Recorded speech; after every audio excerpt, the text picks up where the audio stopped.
Hello, people. Hello, Dav, Drat, Fruichi, Meki, and Knight, according to this. Two of them I'm reasonably certain of because I can see them. Yeah, and they're talking to you unnecessarily because at the moment I haven't unmuted them, so you can't hear them. Now I've unmuted them. Fortunately, on my channel, they could hear me, so it's all good anyway. It's all good anyway, yeah.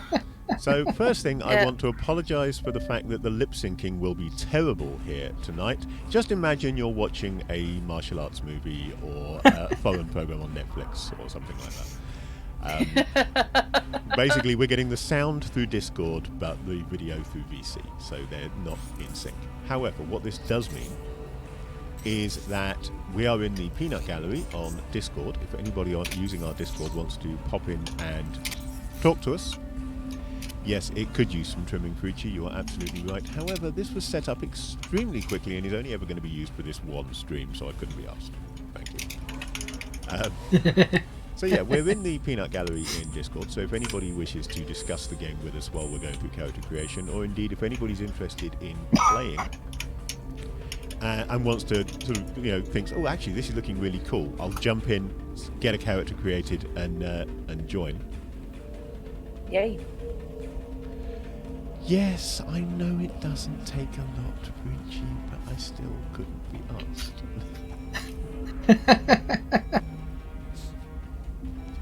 Meantime, it doesn't make it that big a difference because it just hides my let it go. That's all. Yeah. So, yes, welcome to the character creation session for Coriolis Third Horizon. Where's the second? Which will have gone completely blurred the moment I did that, of course, because it couldn't see my face anymore. That's fine. It's a lovely looking book, it's got to be said. Lovely print quality. Let me just wave a few pages at you so you can see. So, it's in its blurred wonder, it looks pretty good. In its blurred wonder, yeah. Let me find a page with actual lots of artwork on it, just to show, because there's plenty lots of them. Artwork. Not just artwork, but each chapter, for example, has a 2-page spread of a piece of art, a sort of an iconographic image, and a little introductory quote thing, an in-game quote at the beginning of each chapter. There's lots of full-colour art all the way through. It's very stylised. It looks very cool. If this is an example of how books being printed by Modiphius come out, then I slightly regret not paying out for the print copy of John Carter of Mars, which I may still buy in print actually, but on the Kickstarter, that's the word I was looking for, I only backed it at PDF level. Well, looking at the Nibiru Quick Start, which again is in Modiphius published. So yeah, that again, they put a lot of effort into the artwork on that one as well, and the print quality, if it's coming through like this one, is going to be worthwhile. That's going to look like an amazing product. I mean, the game may be completely crap for all we know, but it's going to look amazing either way, and that's always fun. Fingers crossed. According to Mike Mills, that's it. That's all you need. Not that I disagree with him at all. No. So way to start my first experience of most hint players viewers of me as a GM. Insult one of the biggest names in gaming. Yeah, taking a step back from the edge there. So yeah, this is Coriolis Third Horizon. The answer to your question, Drat, the first and second Horizons were the earlier expansions from Earth. Okay. So the first Horizon was moving out and attempting to find nearby stars that could be colonized. The second Horizon, if I remember rightly, I mean I'll check this in a moment, but if I remember rightly, the second Horizon was the first group of stars colonized using effectively a warp technology. They found portals which connect stars together. It's a good old-fashioned, we don't know who built these, but there are jump gates system. And the third Horizon is this lot. We'll We'll get a little bit into that though in a moment, because I'm going to run through some of the stuff that's in the quick start. It's actually a really impressive quick start. If anybody wants to look at this game, it is available for free as a quick start on, for example, DriveThruRPG or Modiphius's website. I think you can probably get it through Free League Publishing's website, though that might send it to Modiphius. Possibly. Either way, the quick start is actually a 72-page document with a scenario and all the rules you need to play. It's a considerable chunk of the core rulebook, but only the bits you actually need. So, for example, the skills section in the rules in here, in the quick start, pretty much matches up to the one in the core rulebook. It's not. Here is a cut-down version of our list of skills. It's here is the list of skills and their descriptions as described in the core rulebook. You're getting something that is extremely useful from a player point of view. You can play with the quick start and probably not worry about it at all. On the other hand, could well be what I intend to do. Technically, I could in fact let both of you have a full copy of the PDF core rulebook to play from, because while it's a little, while the logistics of it and the legality of it are a little bit iffy, I do own the game 3 times, once in print and twice in PDF. Good so Lord. Theoretically, why do you twice in PDF? I'm curious on this. Yeah. Okay, I originally got the game through Bundle of Holding, which was a pretty awesome bundle actually. It was Coriolis and also Tales from the Loop, which is an award-winning game using the same system that has done really, really well. And I've heard of everybody's raving about Tales from the Loop, but it was Coriolis that leapt out to me as being something that I would like to play.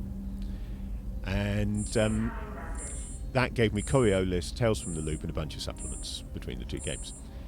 Then I bought the print copy because I really liked the look of it from Modiphius. And when you buy a print book from Modiphius's own page on their website, shipped directly from them, they give you the PDF. So I've bought the PDF twice and the print copy once. So if I'm using the print copy, I've got 2 PDFs, which technically I'm entitled, therefore, to have 3 people reading this book at the same time. 2 in PDF and 1 in print. But it is a bit dodgy because whether PDF licenses are transferable and so forth gets into a whole morass of strangeness. But anyway, that's not what we're doing right now, but I just thought it was an interesting thing to bring up. Okay, Fish. So, what do we need? We are in your hands. We need D6s. We may not even need D6s, but if you do need any dice, it's going to be D6s, and I would suggest that you have 2 which are distinguishable from one another. If you have to roll anything in character creation, it is likely to be on a D66 table. So anyone who's played Traveller will know the D66 because it was a very common table format in Traveller. It's basically you roll 2 6-sided dice as if you were rolling percentile. So the first die is your tens, the second die is your units, but obviously it gives you a limited range of numbers running from 11 to 66 and going through the possibilities along there. There's a whole bunch of tables on the GM screen using that, which are rather cool. So for example, there's a critical injuries chart. If you roll 11, you get the wind knocked out of you. If you roll 66, your skull is crushed and you're instantly killed. Okay. Nice fun stuff. There's also a set of NPC generator tables using a D, or one table with a set of columns for a D66 where you can roll on first name, last name, profession, characteristics, and activity. Quickly create an NPC to shove into your game. It's quite a nice GM screen. I very rarely see GM screens that I approve of the content on, to be honest. Can't say whether I do properly approve of this one because I've not run the game yet. When I've run the game, I may be looking at it and saying, hang on, this is a really important essential table, why the hell isn't it in the GM screen? Which I've done with pretty much every GM screen I've ever owned for any game, ever. Best one I've ever owned was actually the AD&D 2nd edition GM screen. In terms of actually having the tables you need in it, that hit the mark closer than anything else. Worst, D&D 5th edition. D&D 5th edition ignores every table you might ever use and instead shoves in a bunch of tables you're never going to need and then calls itself a GM screen. That's not a GM screen. It's just a blind. That's all it is. It's a pretty picture on one side, and on the other side, pin your own pieces of paper. I've got so many custom-made GM screens that are pretty much exactly. Yeah. I've hacked pictures out of magazines for the player side, and tables photocopied from the books on the inside. Oh, yes. The way to do it. Absolutely, yeah. Core bond, pictures, transparent core bond. Sorry, Fablon, rather. Yeah, so you've got Fablon, pictures, transparent Fablon, all my stuff on the back. The way it works. All these posh words. Cardboard back from an A4 pad, sticky back plastic. Yep. That's what Fablon is. Oh, okay. It's what the person who used to have to sell it. Fish, I'm going with the, you want distinguishable D6s. Yeah. This is just purely so that you know what you're rolling. Because, as I say, if you do have to roll any dice, which I'm not sure that you will, it will be probably on a D66 table, in which case, obviously, knowing what you've rolled is helpful. Though on the other hand, 2d6 here. Because we're fairly, we're fairly loose on such things, it's also entirely possible that if you're rolling on such a table, I'll let you take it either way anyway. Pick the one that you prefer, because that's quite often how we do things. We're just that kind of group. Yes. That's so how the Third Horizon. The Third Horizon, commonly just the Horizon, is 36 star systems joined through space and time by mystic portals. Important word, mystic.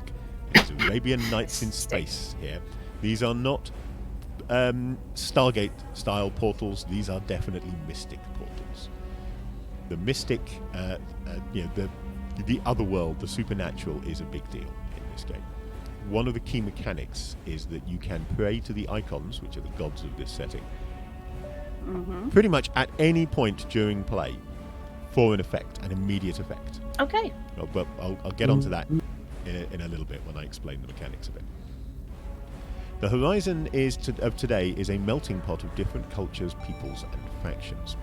However, these peoples, for the game setting, all take their inspiration from the Middle East. So, whereas most sci-fi settings, you've got people that look mainly like America. And if you go back a little way, sort of 70s and early 80s, you tended to have people who looked a lot like the Romans in space, because there was a big fan for that at one point.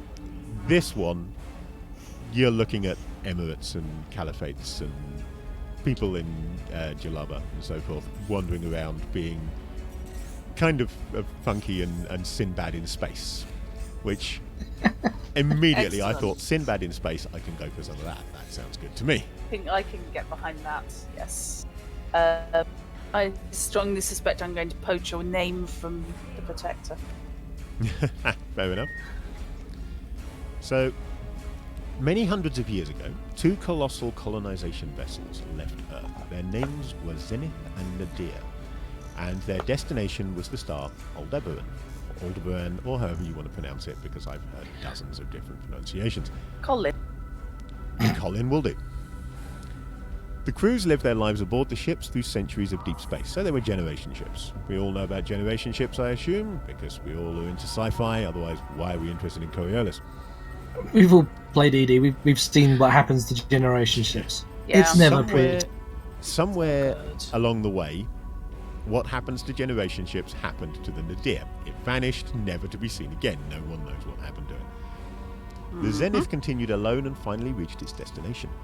But the people on board discovered that they were not the first to arrive. They arrived in an already colonized cluster of star systems linked by ancient portals. A long time after the departure of Zenith, the ruling powers of Earth discovered one of these portals and through it a shortcut to what became known as the Third Horizon.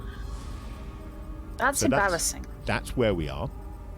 Yeah. Again, not an uncommon feature in sci-fi, the idea of a generation ship arriving after people have already got there due to an advancement in technology that allows faster than light travel. Excellent episode of Andromeda, for example. Yep. Number of other places as well. Yeah. So, Tony Todd, if I recall yes, correctly. that's the name I was trying to remember, which The is why I Bellerophon. sort of hung up there, because I was going to say, yes, start featuring... Yeah. Oh, God, I can't remember his name, so I won't say it off. Captain of the Bellerophon. The Bellerophon, yeah. when you were going to run an Andromeda-based RPG, I had a member of the Bellerophon crew as my character, one of those who had left the ship after that episode.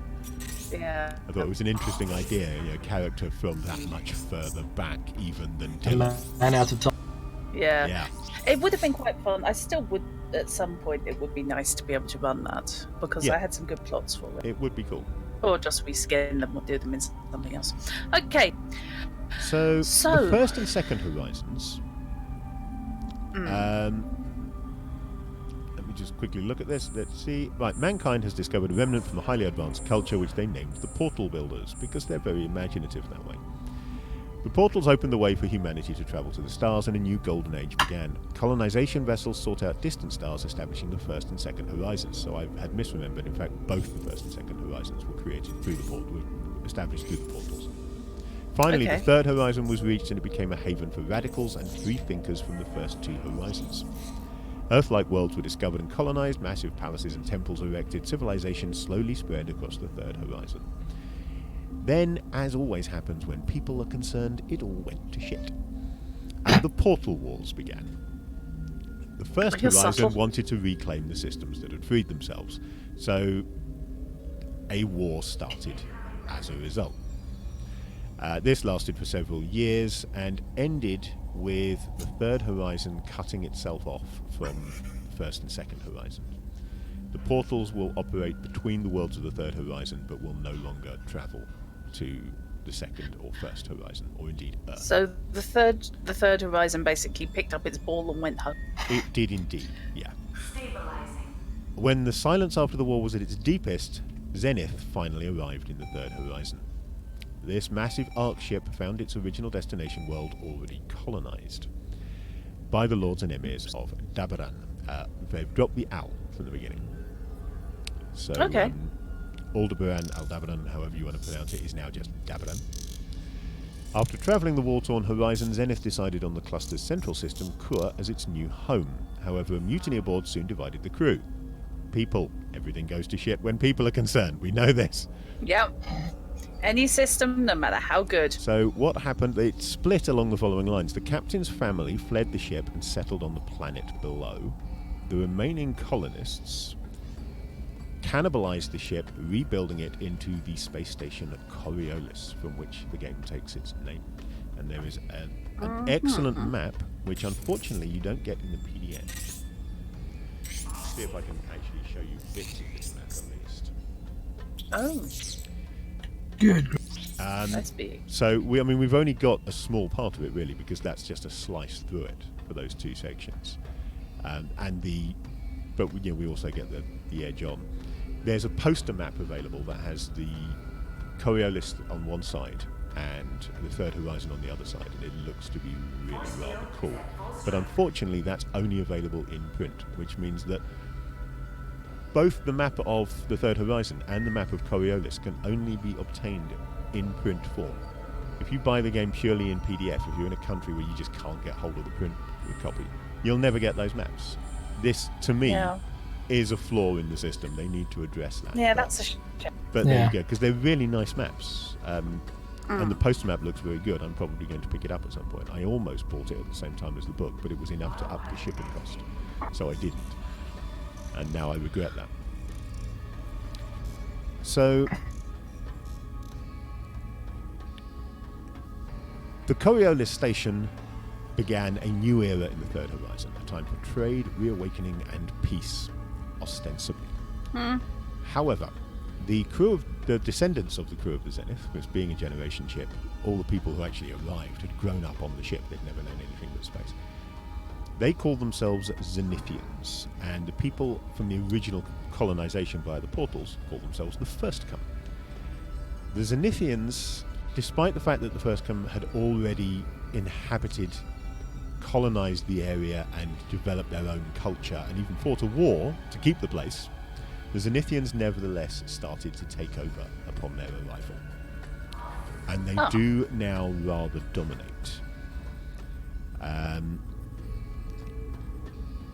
Many, even among the First Come, still now identify somewhat as Zenithians despite not having come from the Zenith, simply because the change in culture that it brought is something that they associate with. It's a more sort of forward-thinking culture that is a bit more go out and do things, whereas they were beginning, I think, I get the impression, to stagnate a little bit before that point. Okay, I mean, that's fought their ironic, war, really. kept their system, and then settled down, and then suddenly some new go-getters came along and said, right, we're going to do things now with this place. Zenithians or yuppies. Or perhaps yuppies, yes. The centre of the Third Horizon is the Kua system, where the space station Coriolis orbits the green jungles of the planet Kua.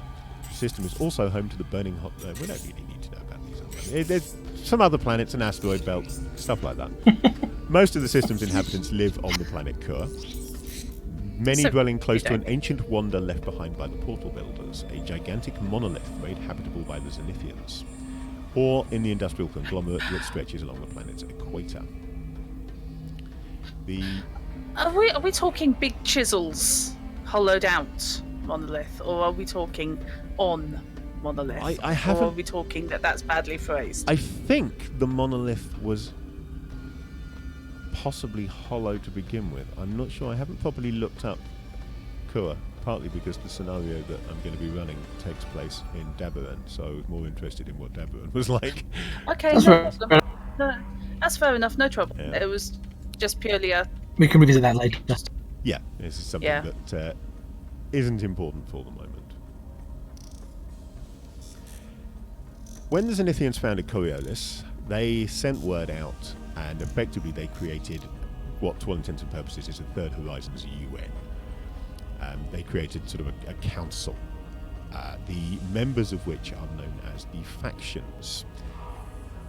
The factions are, let me see, the Consortium, a group of powerful corporations, the Zenithian Hegemony, the descendants of the captain's family on board the Zenith, or the captain family, the officers, basically. They use the word captain in here a lot, right? From the numbers, I'm thinking basically it's the officers of Zenith rather than the colonists. Yeah. Those are the guys who settled Kua.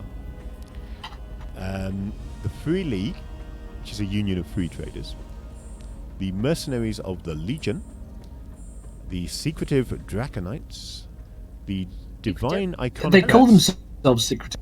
No, they just call themselves the Draconites, but they're described here as secretive. I want a t-shirt that says secretive Draconite. Yeah. The divine Iconoclasts of the Order of the Pariah,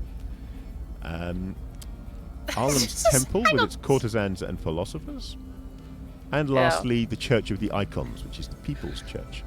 There are two other groups that aren't factions, but or they are recognised as factions by most people, but they aren't actually on the council. These are the Syndicate, which, as you might imagine, is the organised crime throughout the and a bunch of nomads. The Nomad Federation does not have a seat on the council, but is viewed as a faction because it's a significant group of people, not necessarily of one mind, but representing a chunk of the population of the Third Horizon. Is there a reason they don't have a seat on the council, or is that kind of a thing to find out in play? Or is that I don't know yet. I haven't because got that they're far. the mafia, and you don't give the mafia a seat on the council. I was speaking about the Nomad. Sorry. Yeah.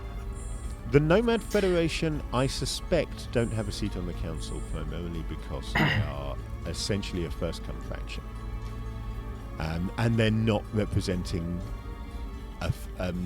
a nice, stable, fixed group. There are a lot that are shifting around. So I have a feeling that basically the Zenithians, when they set up the council, just ignored them. But I haven't fully read all of the background details, so I might be wrong. There may be more to it. Okay. I don't know. So, with the council in place, the Third Horizon began to blossom again under sort of the new Zenithian, not really rule, but certainly influence. But then, just as this was happening, the peace was broken again. From the depths of the gas giant Zeni rose the faceless emissaries. Spectres from another world, icons or portal builders, the theories about their origins are many. The emissaries demanded a seat at the council and got one. One of the emissaries claimed itself an incarnation of the icon The Judge, to which the Order of the Pariah cried sacrilege and closed their home system to all travel.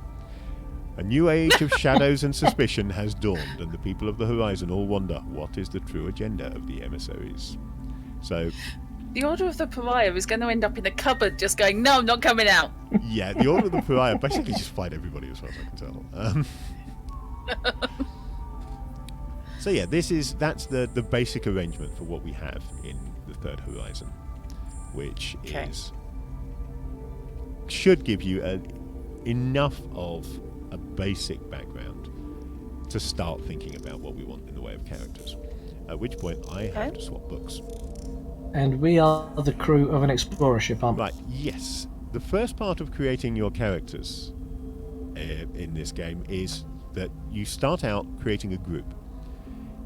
They very much go into the idea that your characters are not created individually, that you are creating a player character group. It is a full party. You're supposed to create the characters together where possible.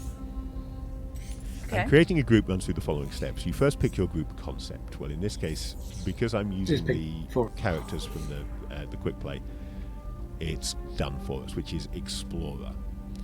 Yeah. So if I just quickly buzz to the Explorers section. The horizon is full of mysteries to uncover. You are truth seekers who refuse to settle for the Bulletin's oversimplified version of reality. It's all there if you just scratch the surface a little. Explorers not only delve into the past, they also push beyond the frontiers of the horizon as colonists, curious anthropologists, or travelling journalists.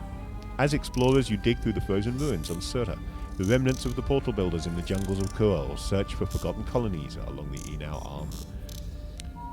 Explorers group concept can also be used for prospectors, colonists, and correspondents. So that's who you are. You've got a ship as a result of this. Again, the core rulebook contains rules for building your own ships.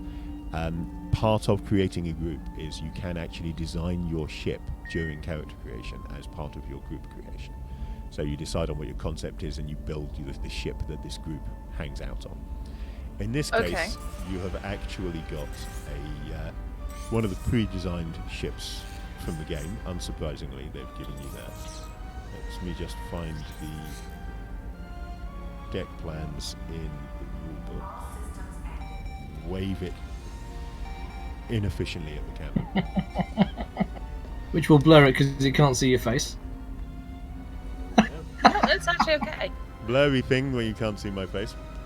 That is a light freighter. It's a Scarab light freighter. You may or may not have been able to see on that it looks to me like it was probably mapped using Campaign Cartographer's Cosmographer add-on because I recognise some of the icons. Not saying this is a bad thing. Love Campaign Cartographer. And that B, it actually has an arboretum. And it's got a little dome on the top with plants and trees and things in it, which is kind of cool. I like that. Okay. It adds an interesting element of style to it. Is that where we flee when the Weeping Angels invade?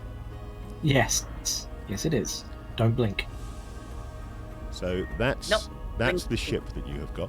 If we really enjoy this, and people want to play more of Coriolis, we will then have to think about whether we're going to continue with these characters or create a new group.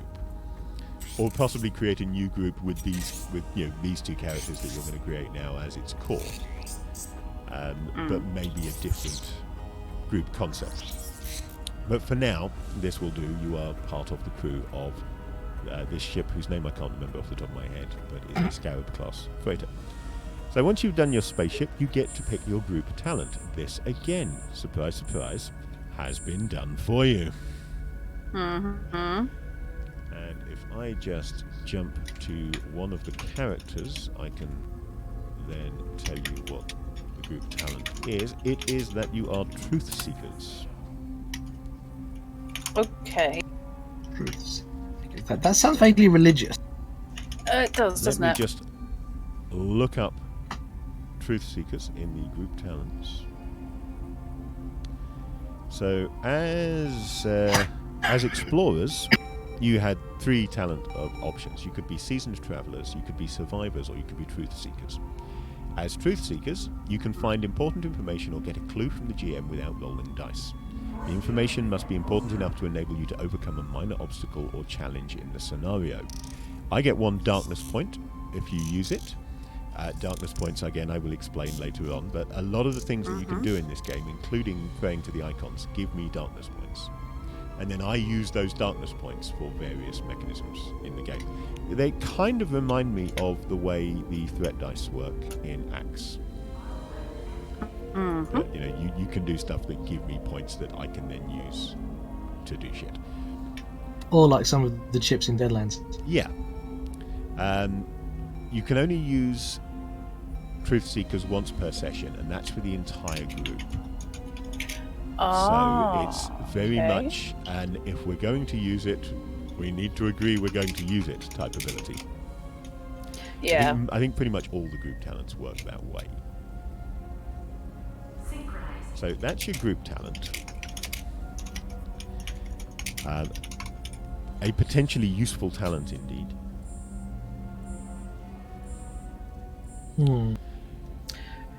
Yeah. Having done that, the last 2 steps, again, we're going to skip. It's not so much that they've been done for you, as they're not really relevant for a quick play. Which is that your group will have a patron, and your group will have a nemesis. Now, they provide a list of suggested patrons and nemesis. However, what those are really, they're people within the setting to give you an idea of the sort of people we're talking about. I think most GMs and groups are probably going to invent a patron and invent a nemesis for themselves, rather than pick one from the list, which is a fairly short list, to be honest. The explorers here, we've got 4 possible patrons and nemesis, and it's the same 4 people. It's one list to pick both from. So, and one of them is actually one of the pre-gen characters in the quick play, just for good measure. So I'm not sure quite how that works. Your patron is says one of the characters. Bob could be his own patron. Yeah. This guy's name. So that's the group creation, which we've skimmed through because we're not really doing it.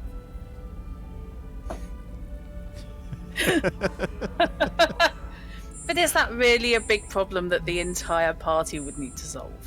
Possibly. So, for the player character, player characters have 19 steps to run through. So I'll just quickly list them all. Yeah, it's not really that big a deal. Most of these are. Oh, that's a step. So step 1, for example, is choose your background. So choose your background, choose your concept. That's the first. I say 19 steps. Actually, it starts at step 6 because we've had 5 in the group, so it's not that many. Bloody hell. But choose your background, choose your concept. So, that 2 separate steps. It is, because they've listed it that way. But really, that's just know where your character comes from and decide on the concept. The concept is a little bit more than it may sound, however.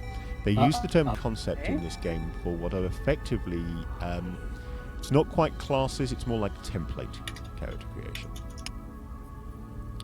So the concepts are, and each of them has 3 sub-concepts, which define it further. Artist, data spider, fugitive, negotiator, operative, pilot, trailblazer, preacher, scientist, ship worker, and soldier. And as I say, each of them has 3 sub-concepts going beyond that. And during your character creation, they then sort of guide you through certain elements of the character creation. So if I just jump across to the first concept and let you know. So first off, it tells you a modifier to your reputation, plus or minus whatever number. What your key attribute is, which, as far as I can tell, is just purely in terms of that's the attribute that applies to the sort of stuff this concept does. So make sure that it's decent, not that it actually has. It's not like D&D, for example, where your key ability gave you an experience bonus. Oh, right, gotcha. And then it lists some skills for each of the sub concepts. We also have a list of talents to pick from, so your concept will then give you another talent. Some suggestions for a personal problem. Each character has to have a personal problem in this game. You have to have a personal. Some suggestions for your relationships to the other PCs, because this being heavily focused on creating a group, you will have a relationship with each PC. Essentially, your character sheet has a space that is a bit like the old World of Darkness, how do the clans view each other section, which is what do you think of the other PCs. I'm hoping... I want to play a misanthropic loner. I'm hoping that your characters will be able to directly replace on a one-for-one basis 2 of the pre-gen characters, to the extent that I can just copy-paste the relationships that the other characters had with those. Okay. How well this will work will depend, of course, on what concepts you want to go for. Finally, you will have some gear based on your concept. So there are 6... You get 6 choices, essentially. Each is a choice of 2 items. So for each of the 6, you get this or this, and those are based on your concept. So, for example, the artist gets either a hand fan or a tabula, or tablet as we would call it. And, for example, you can have either a rare collection of poems, or you can be beautiful, which I think may actually be a biosculpt rather than just that you're good looking, because it's but it's a talent either way, I'm fairly certain. Okay. So stuff like that. It just, rather than saying here is the complete list of everything in the game, pick the ones you want for your character, it's just like the concepts give you like a guided character creation, essentially. So after you've got your concept, you determine your reputation score, name, appearance. Those are 2 separate steps again. Then finally we get to attribute points. Then you can determine your hit points and mind points, distribute your skill levels, choose a talent, randomly determine your icon and icon talent. Now that's an interesting one. The icons... That's not like an avatar in a game. The icons are the gods. And we've got the only other game that I can think of off the top of my head that does this outside of video games is Han. We've got a table that effectively rolls to see which astrological sign you are born under. And that is your patron icon, and you will have a talent based on that icon. Okay. It's that and Sky and the Elder Scrolls, let's face it. Like I said, outside of video games. Elder Scrolls does it. Yeah. Which I'm guessing this is because they house ruled that in their tabletop games. For those who don't know, because it's not that well known. The original Elder Scrolls games, the arena and the setting of Tamriel. The Tamriel was the setting that they used to tabletop roleplay in. So they used it for the video game. Yeah. Which I've always thought it would be brilliant if they went back and actually, got somebody to write it up and release it as a tabletop role-playing setting so it could be used again. I also suspect that they played Rollmaster, not D&D. When I first found this out, I heard it referred to as playing D&D, but I think that was just down to the idea of all RPGs are D&D because we don't know what we're talking about. Because Rollmaster is the only role-playing game I know that I own. Which has 60 odd last I heard, but that's grown. But many of them are just D20 system variants. Rollmaster is the only game that has a Nightblade character class. And right from the very beginning, Elder Scrolls has always had the Nightblade in it, which makes me suspect. Plus, certain other elements of it as well kind of lean slightly towards Rollmaster, in my opinion. Although Rollmaster with RuneQuest's experience system. Yes. So yeah, then you work out your personal problem, your relationships to the other PCs, choose your gear, choose your crew position. And that is character creation in step form. So, first off, let's think about our characters' backgrounds. We are obviously going to be from the Third Horizon, because that's the only place we can be from. But you need to be thinking about things like, okay, are you an old family? Are you one of the first come? Or are you a Zenithian family? More recent?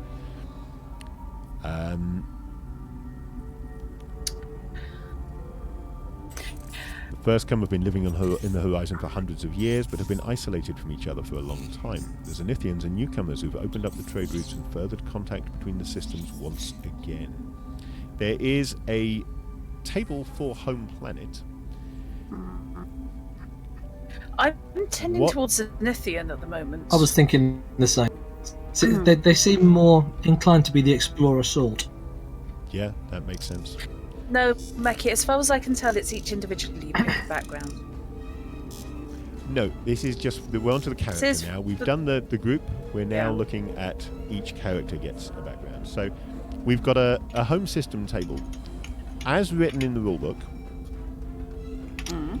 it doesn't say you may. It says roll to determine your home planet on table 2.1. Your origin has no mechanical effect. It merely tells you something about who your PC is. Okay. So there are 36 star systems, and it's a D6 roll for your home system. There are 5 results and 1 that is pick one from the map. Okay. That is a flaw. First proper criticism of this game. I mean, a lot of this I'm actually reading for the first time. I've skim-read this. I'm reading a lot of this for the first time as we go through it. This is a major flaw. If you only have the PDF, that map isn't there. So you get to page 22, you roll a natural 6, and you say, what bloody map? I'm picking from a list that doesn't exist.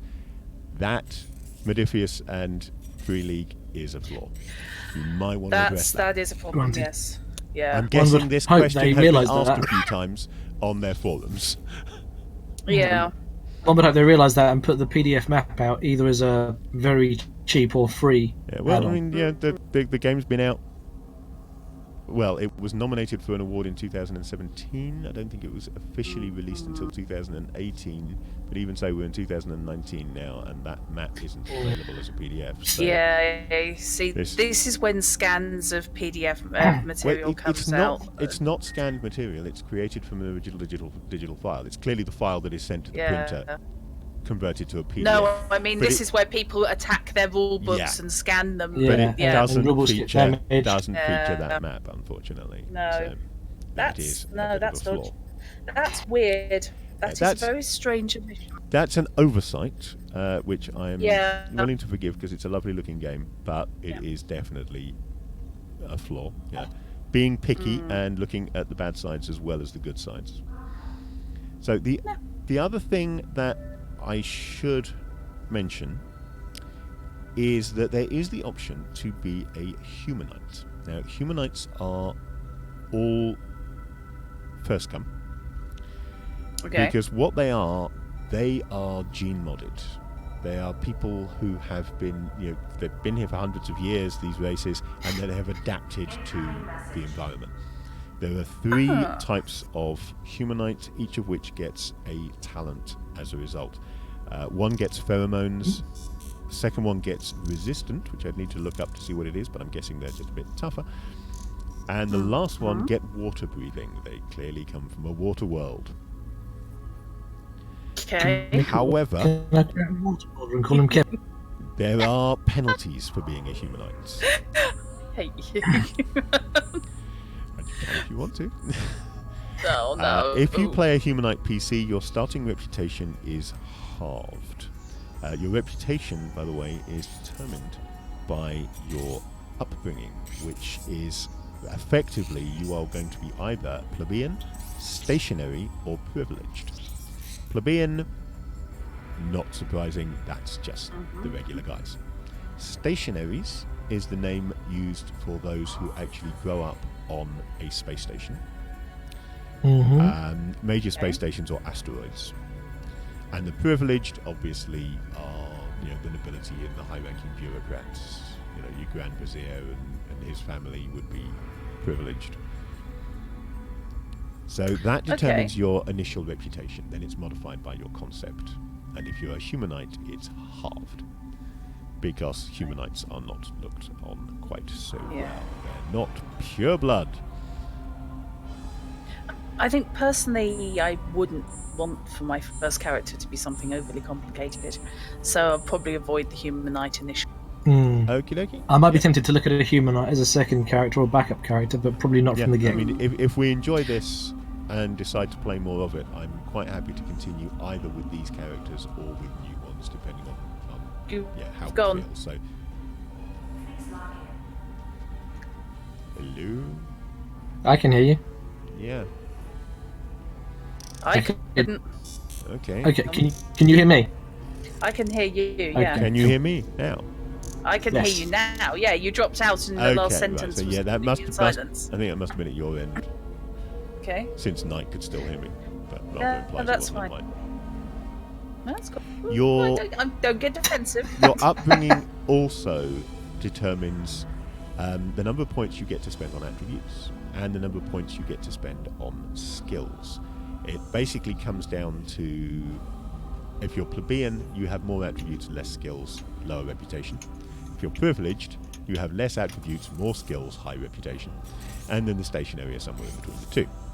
Also determines your starting capital. So, do you want to roll for your home system? D6. That sounds like a plan. Human night bites. I like that.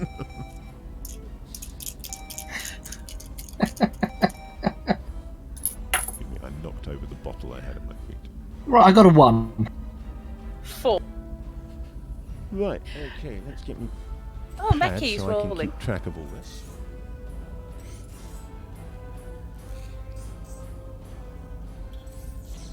Let's get a better pen that actually works. Mickey rolled a 6 and needs to pick a planet, but doesn't have the map. But doesn't have the map. Yeah, Yeah. this is going to be slightly awkward.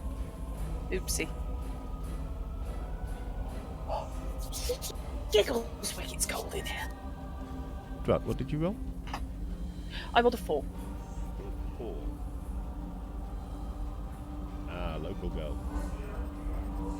Right, so yeah, Knight, you are from Algol, which will keep any Artalsaurian fans happy should they have dropped in to see what we do when we're not playing Witcher, since that's where the original Mechton game was set. God, yes, it was, wasn't it? Yep. And Drut, you are from Dabaran. Deborah. So, things get awkward when we get to Meki. Meckie's picking a number. Meki's picking a Saying number. 3. Okay, if you're picking a number and saying 3, then we will say, Meki, that you are from Kur.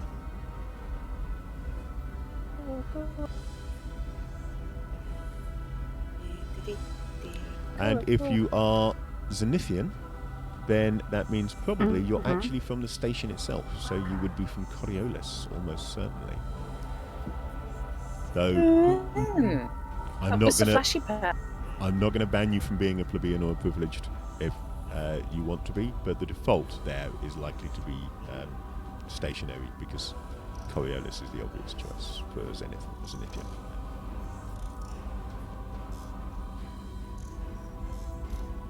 You all decided on Zenithian, didn't you? We did, yeah. We did, yeah. Fortunate that we've all kind of gone the same route. Yep. Yes, we're going for the outward looking. Yeah. He doesn't want to be privileged. All of this stuff is pretty much RP fodder. Apart from whether you're plebeian, stationary, or privileged, nothing else is going to have any real game mechanic effects out of all this. But it is going to be RP fodder, gives you something to play with. I'm bucking for privilege. It just occurs to me that have I got the chat up? Whose chat don't you have up? Because I've got all 3. So I didn't check whether or not the chat was appearing on stream, just as an archive effectively of it, but I have a feeling it should be. Yes, so I must set up Thank to you, capture Mickey. chat. It's quite small, but it's there. Sitting over the top of the Hint Place tabletop logo. Mm-hmm. I was just Right. thinking over that nice big open pink space where the picture is. My setup is slightly different to yours. Fair enough.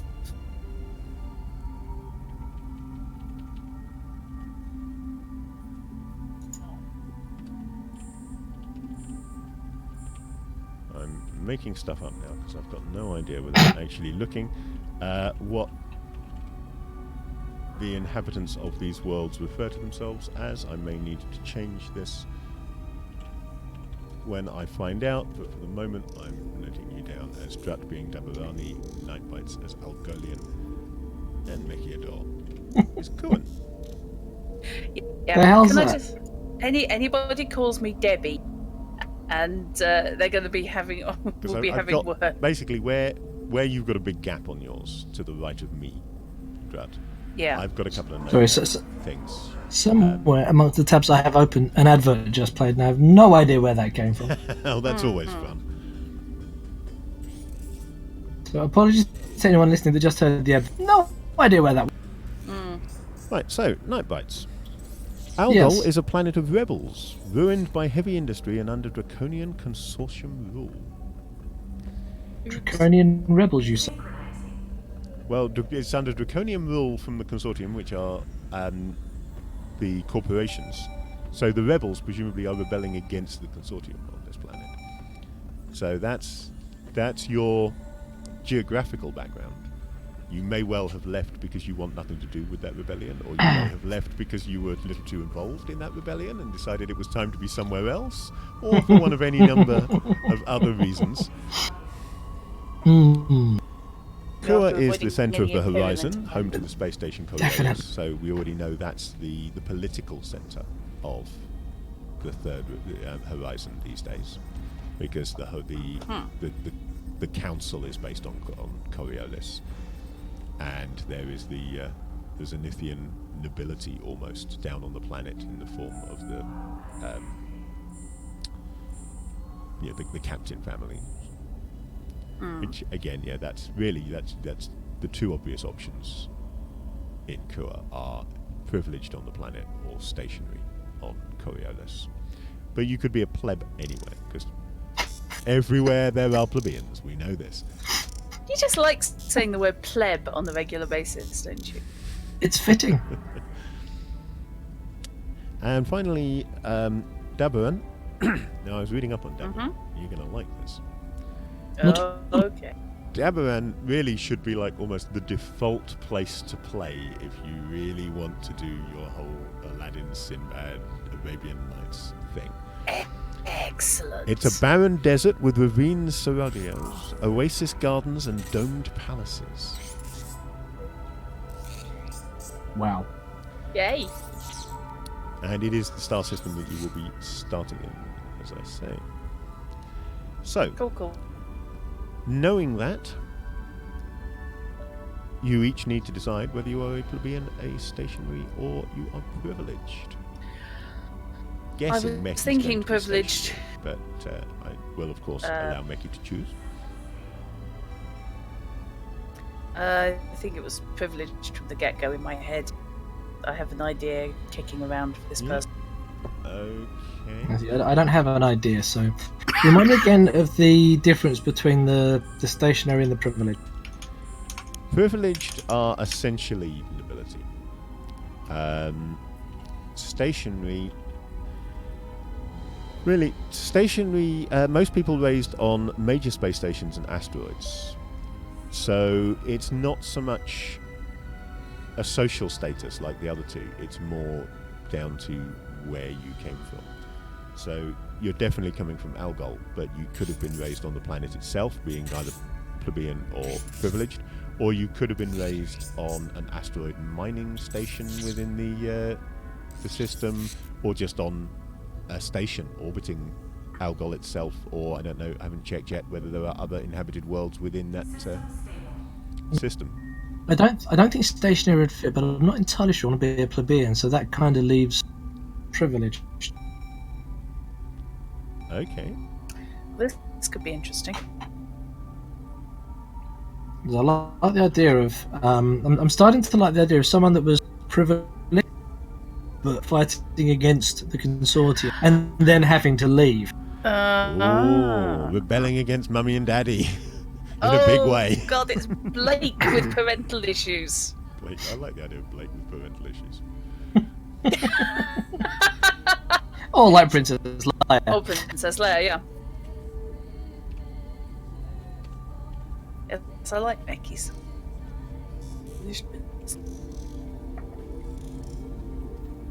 It's been a while since I've had the chance to play any genuinely arrogant. Closing that window and keep opening it again. I'm just going to move it out of the way so that I can still see OBS. You have 3 monitors.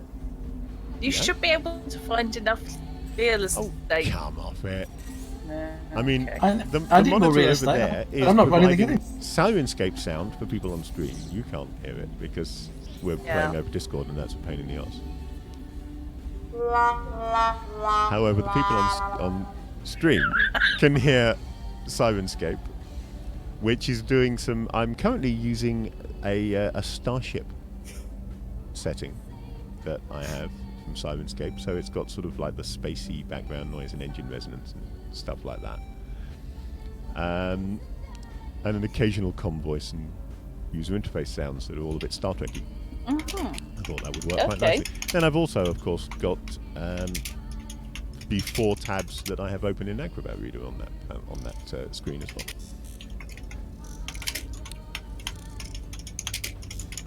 And all the chats and VC are on this screen over here. So this screen up here, that has OBS and Discord and the properties for the Notepad 2 text element on OBS. That is the one that I've just moved out of the way. Fair enough. So, we know this. In which case, now please write down the following numbers, each of you. Okay. For your attribute points, Meki, you will have 14, and the other 2, you will have 13.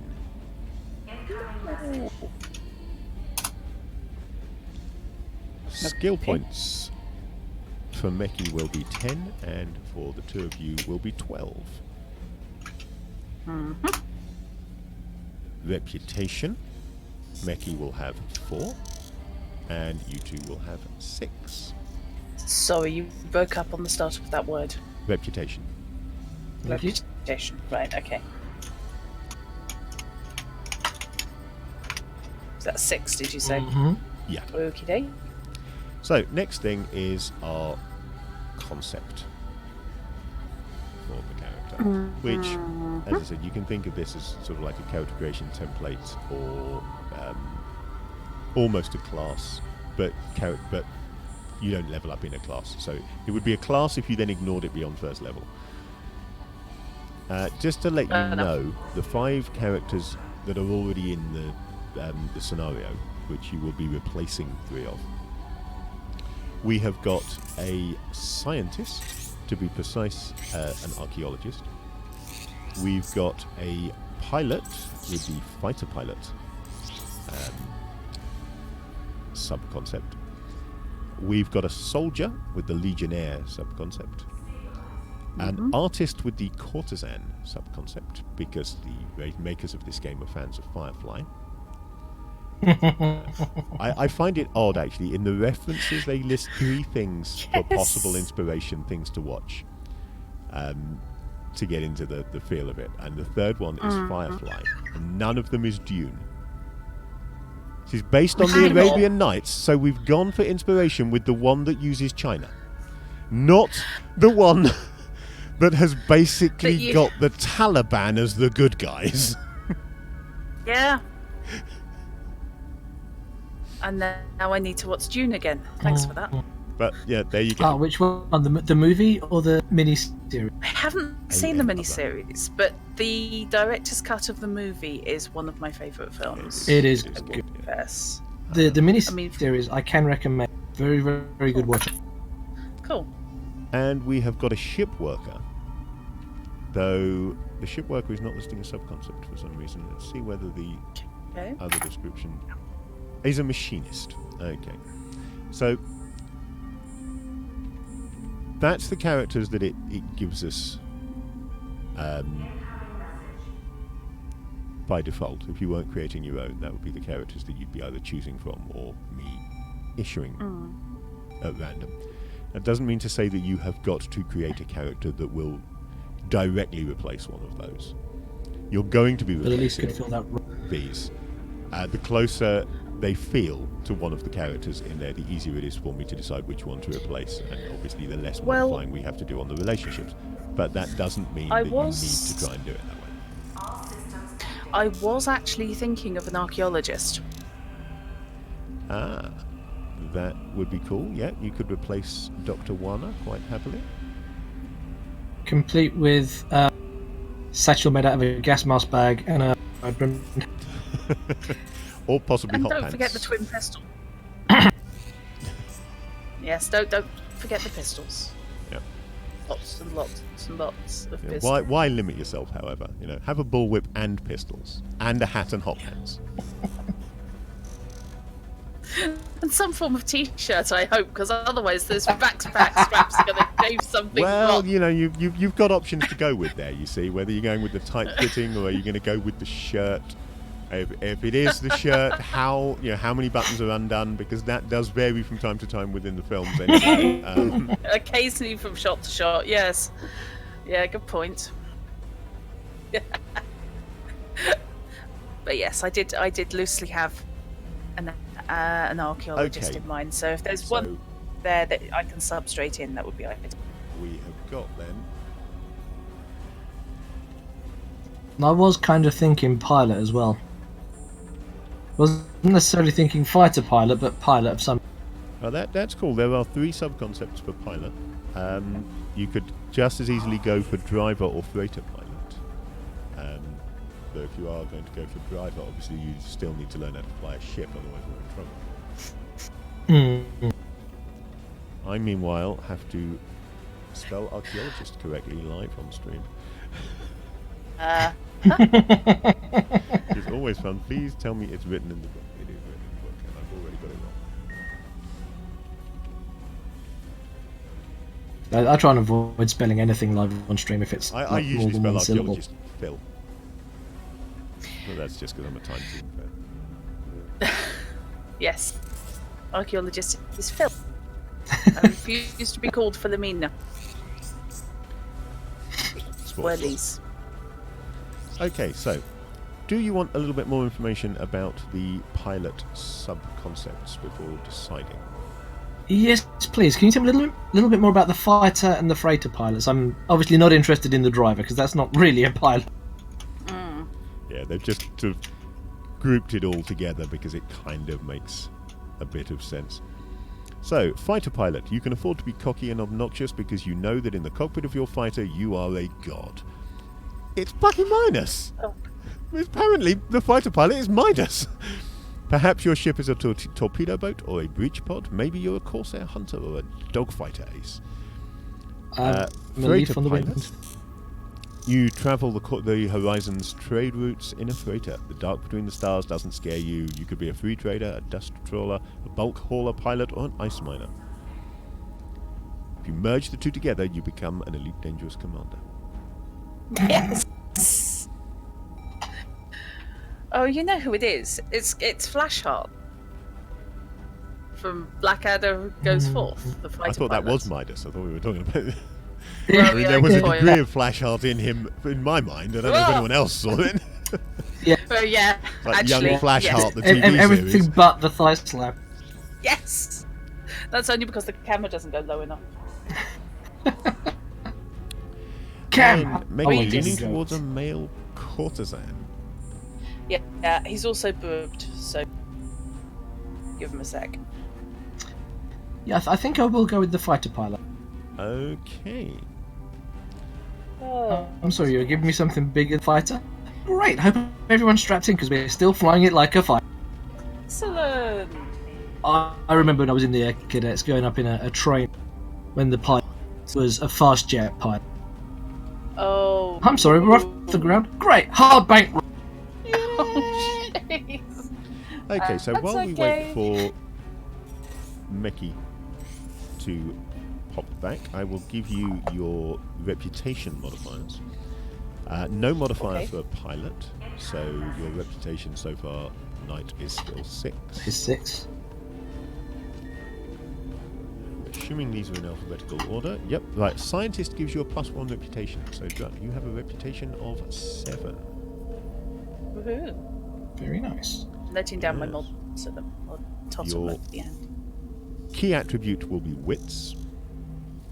Is that me? Yeah. And as a pilot, there will be agility. That makes sense.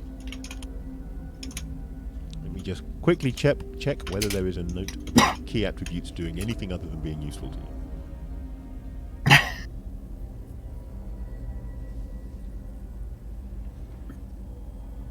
Right, yeah.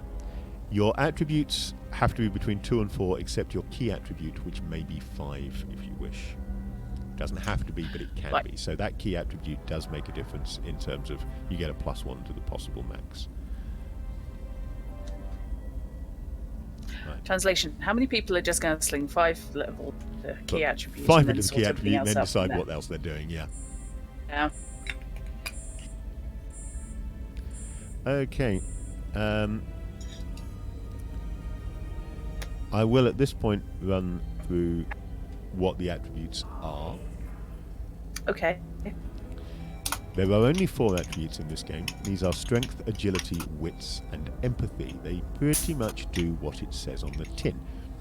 Strength is your raw physical strength and physique. Agility, your overall body control and motor skills. Wits is your intelligence, alertness, and sharpness of mind. And empathy is your charisma, empathy, and ability to manipulate others. So, take a moment to talk about the game system now that we've got some attributes to connect it to.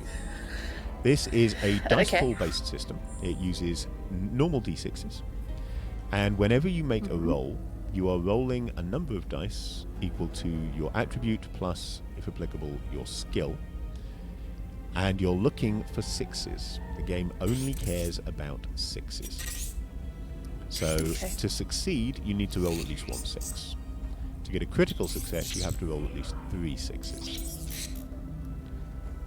Now, I did look at this and think about the numbers a little bit and came to the conclusion that while that is workable, I don't really like it. We'll see how it... We'll play with it. We will play it straight, initially, at least.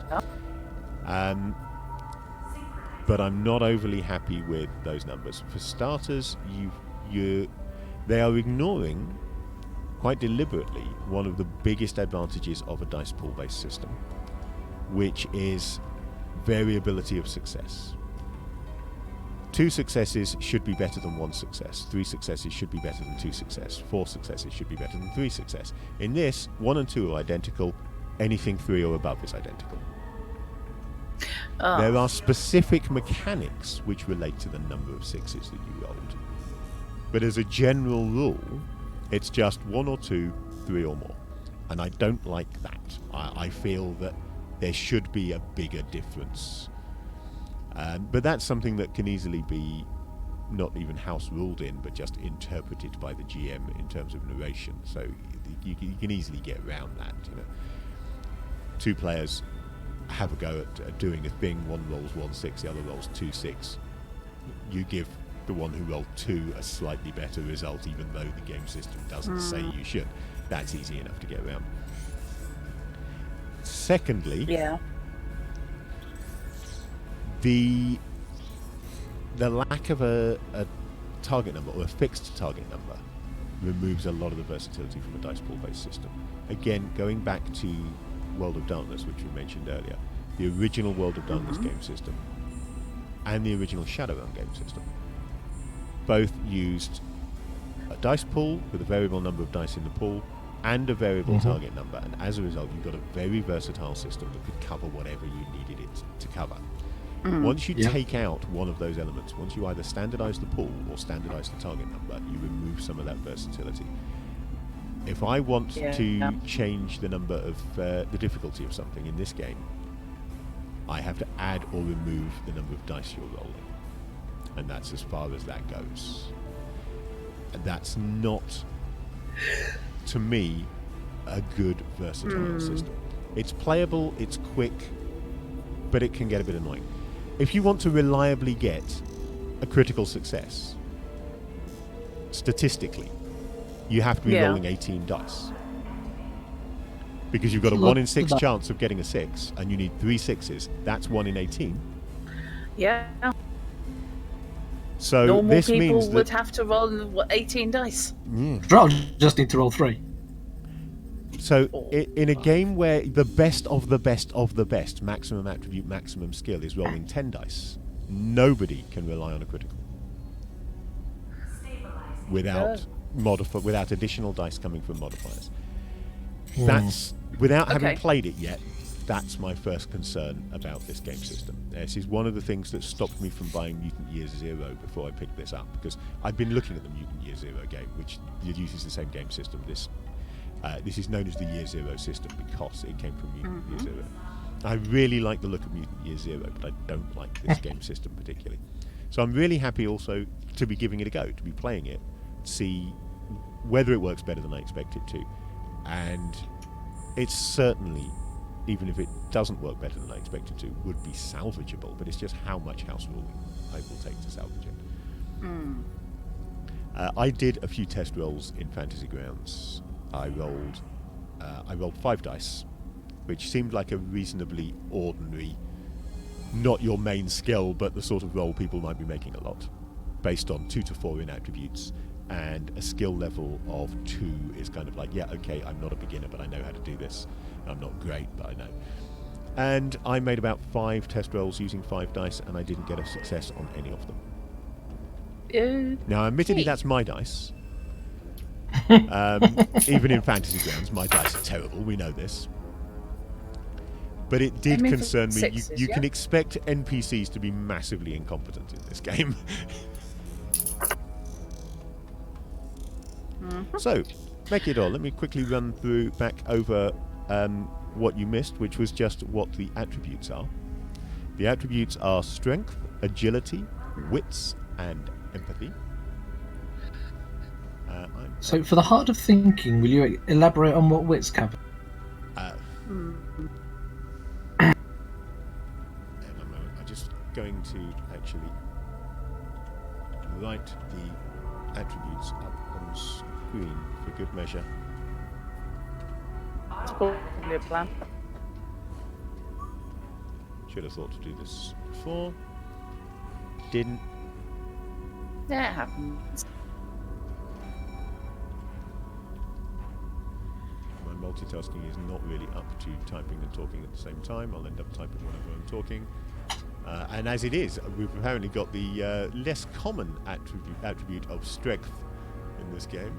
It's a lot like strength, but with less ends. Strength.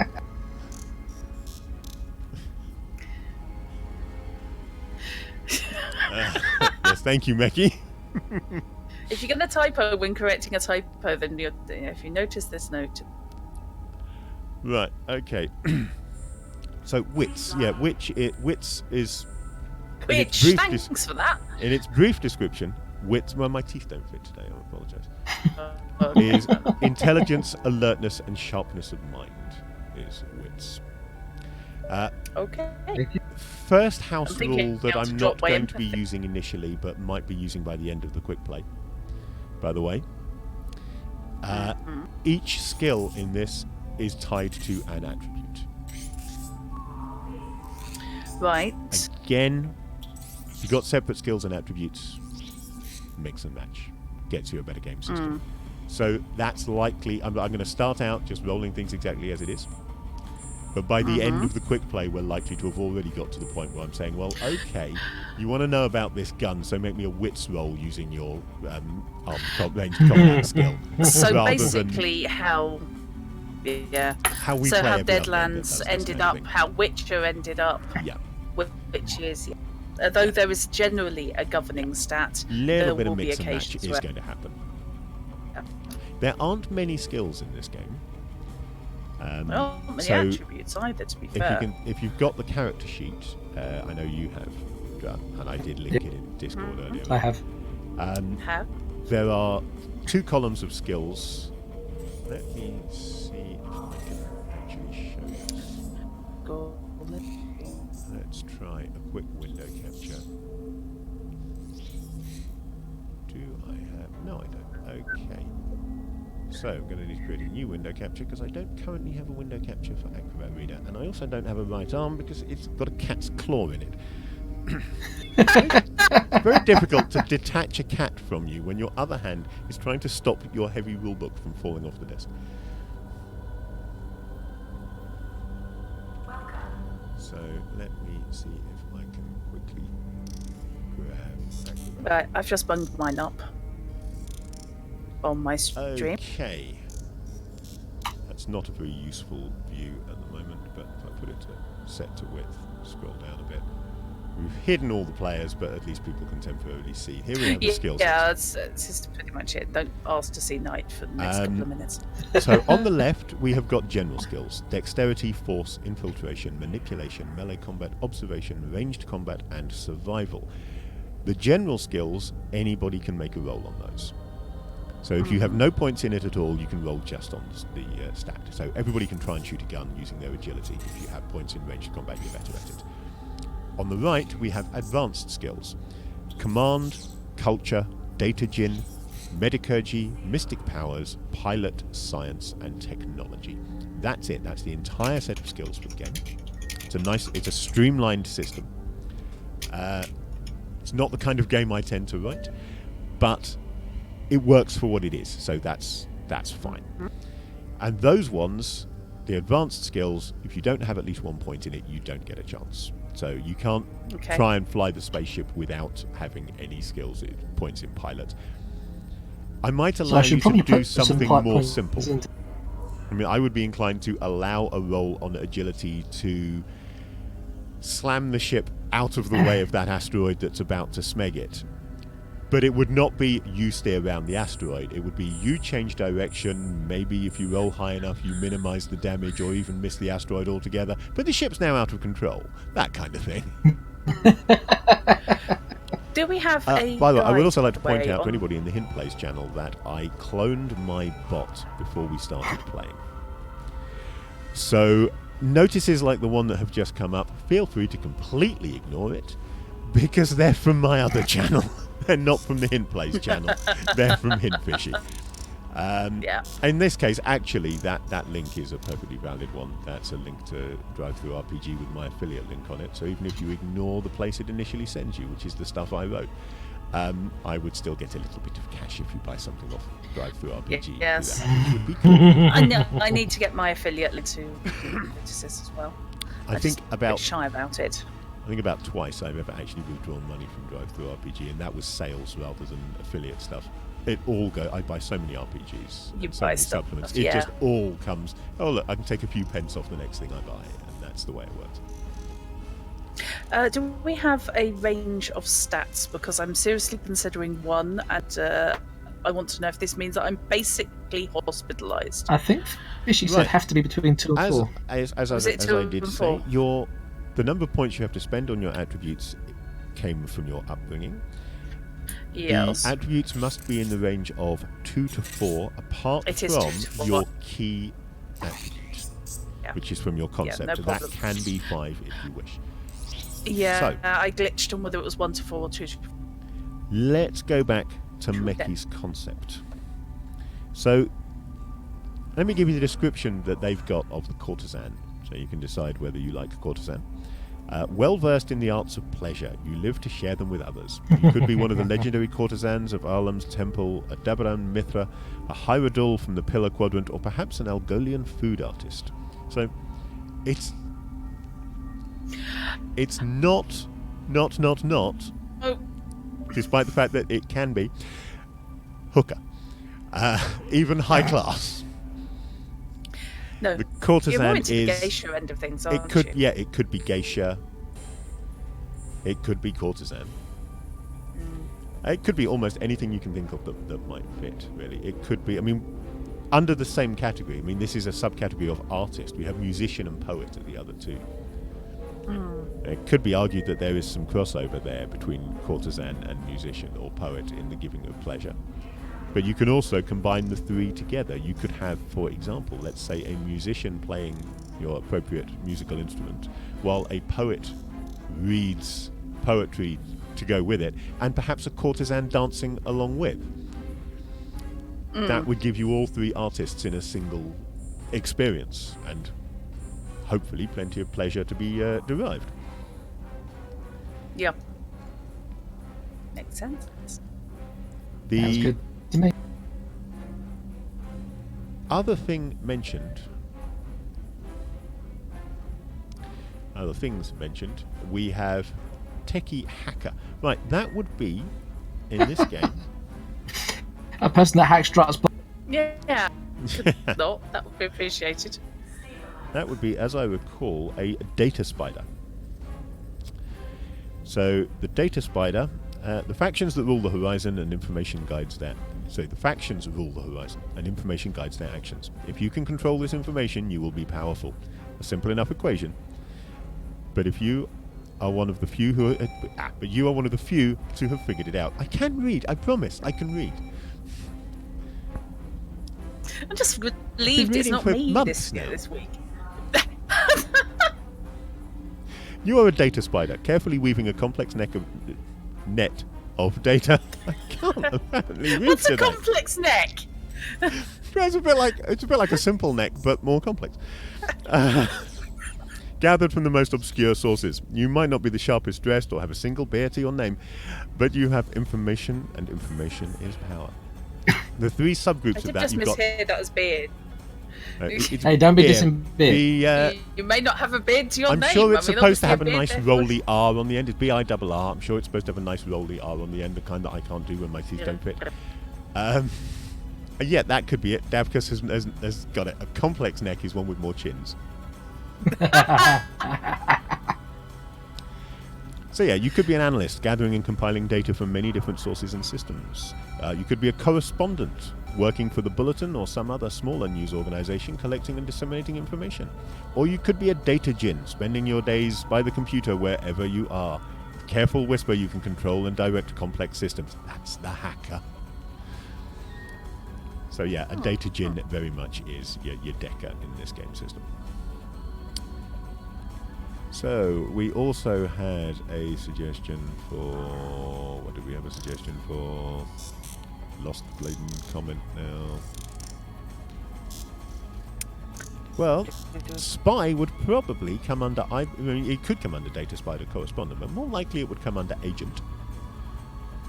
Since we have an agent, as I recall, which I now can't find. Could have sworn we had agent. These are in alphabetical order. Why is that not at the beginning? Maybe agent was a sub thing and it was of something else.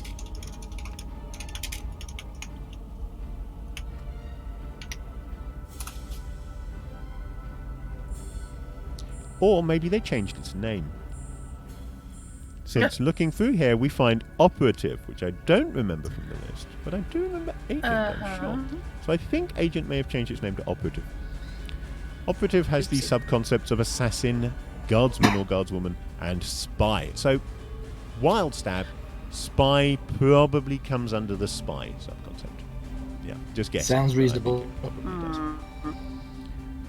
So, apart from botanical interest, you probably all of them are available here.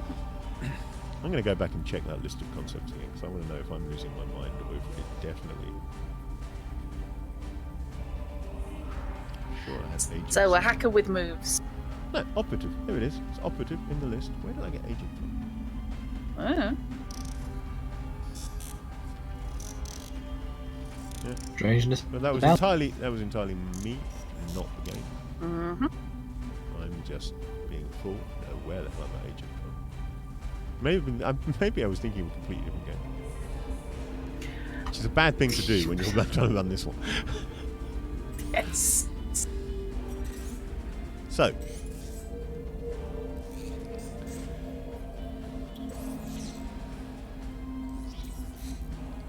Yes, indeed, Mekidor. Courtesan gets you places, data djinn earns you the credits. You can, of course, kind of cross-play, essentially, between them. You can be a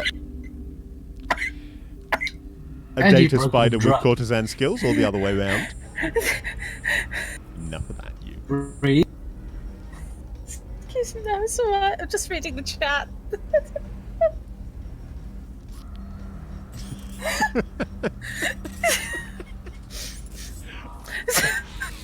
Oh my God.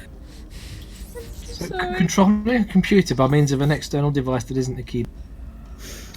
Whoever would think of such a do such a thing? See, you're fine. You're fine on that. You're used to tapping away on the drums. Interpretive dance in order to access a data haven. however, is my brain's just giving me nothing. Yeah, but think, hacking black ice, it looked like he was at a rave. Right. You may recall that I said there were some concept skills when I quickly described the concepts. Mm-hmm. Each concept has a number of skills, each sub-concept has a number of skills associated with it. When you are dividing up your skill points, you can put up to 3 in each of your concept skills. Anything else, you can only put 1 in. So you can take any skill that you want, but you can only be a novice in things that aren't relevant to your concept.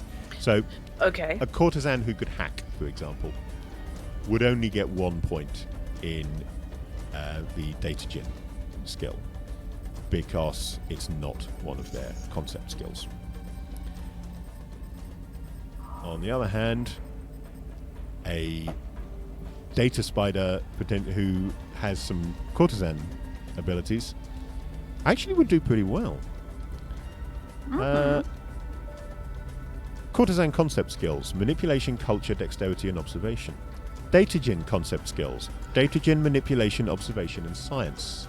2 of them cross over. Yeah. You've still got manipulation and observation as a datagen. Pretty certain manipulation is as in other people. So let me just jump to the skills descriptions and double check this. Yeah, manipulate, empathy, lies, persuasion, threats, charm, or seduction. There are many ways to make someone see things your way. I think Meki's got a character going there. So yep, we can indeed go with a data spider with a courtesan on the side, so to speak. Right, in which case, let me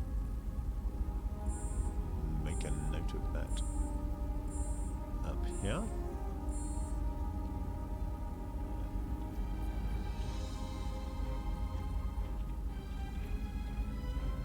Now, I'm assuming from what you were saying earlier on, you're going to go with the datagen sub-concept, which is the hacker type. Sounds like. Okay.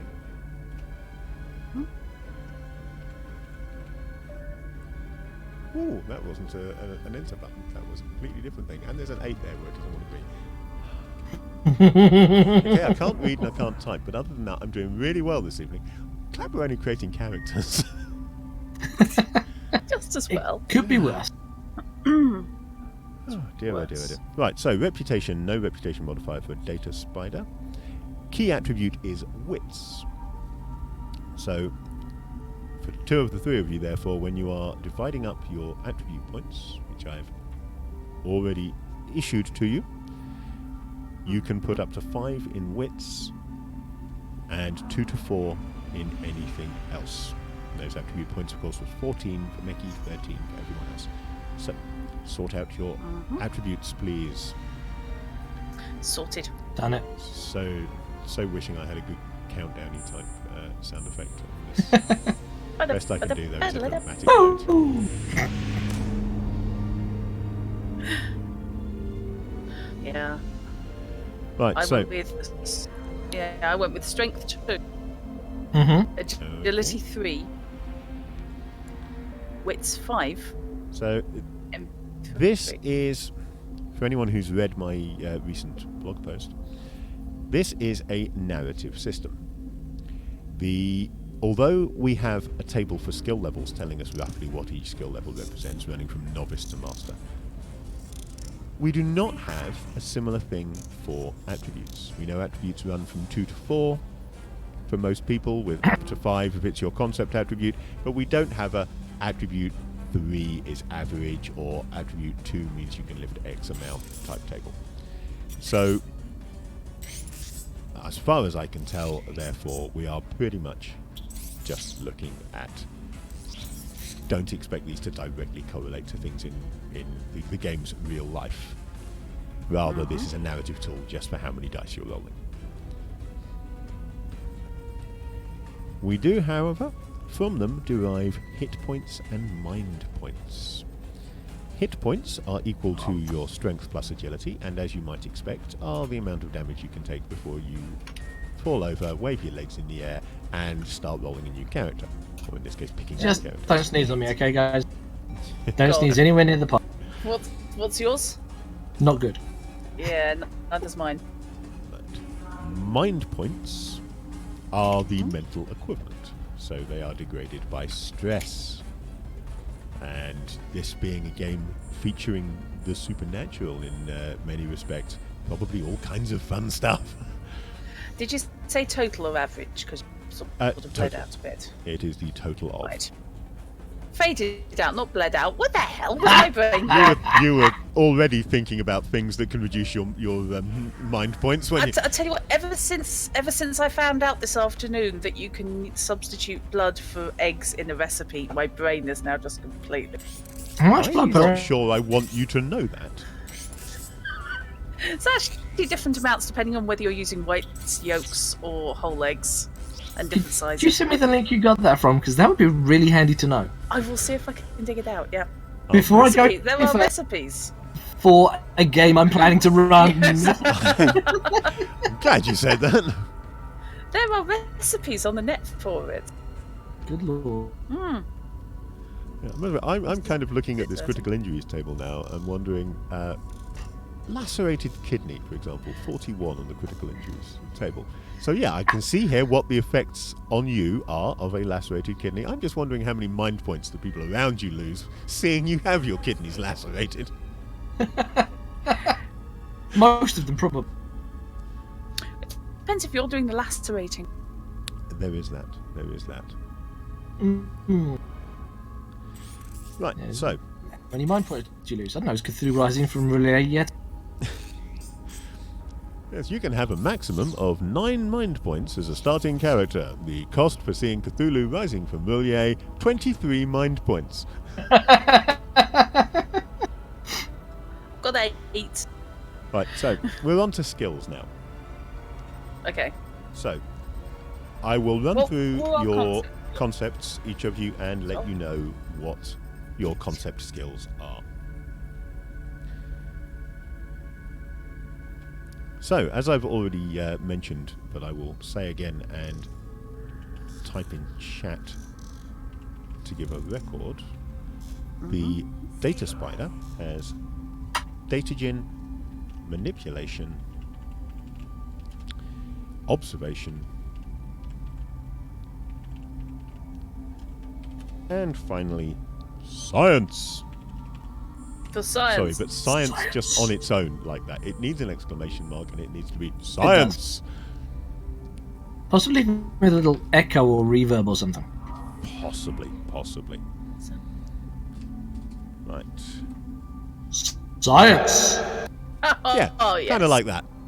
That's definitely in the Nile Empire source book for Torg. That's what science is all about. It's definitely Excellent! Yeah. I like that. I so want to run Torg. I just need preferably 6 players. Yeah, I can see that.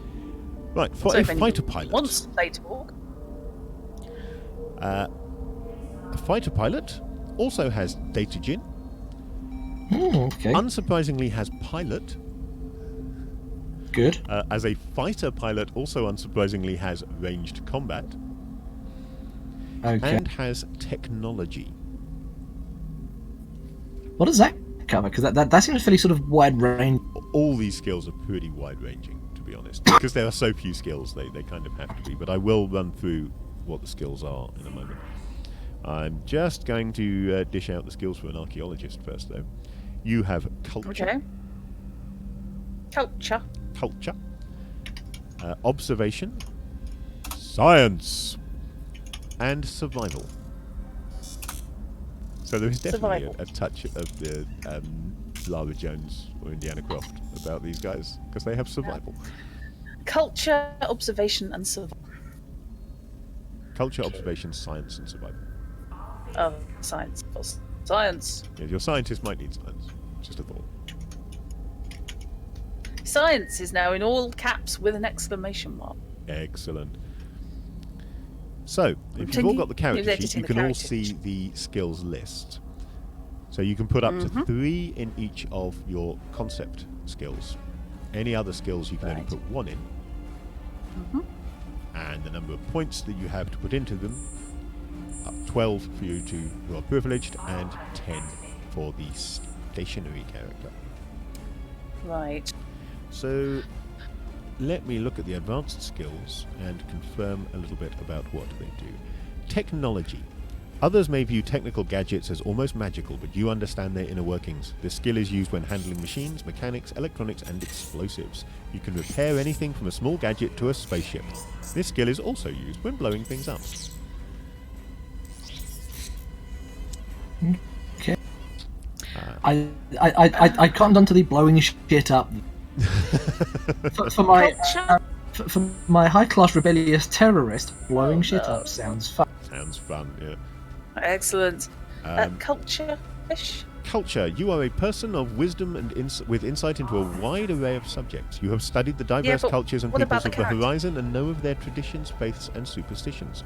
You are also familiar with their home planets, beings, and animals. Test culture to see if you can recall something advanced, like the proper greeting among the Sogoi of Kua, the trade routes across the Salam Plains on Algol, or if Bokor can be driven off through prayer. If you have access to old books, databases, or the Foundation's info logs, you get a positive modifier. Datagen, as one might expect, is basically hacking. Most computers are voice-operated, but interaction through touchpads, data stylus, or via the user's cybernetics is not uncommon. Most people in the Horizon can use basic data systems, but advanced operations require a datagen test. For example, entering protected systems, modifying or writing new programs, or counteracting spyware and attack memes. The darkness between the stars has turned up.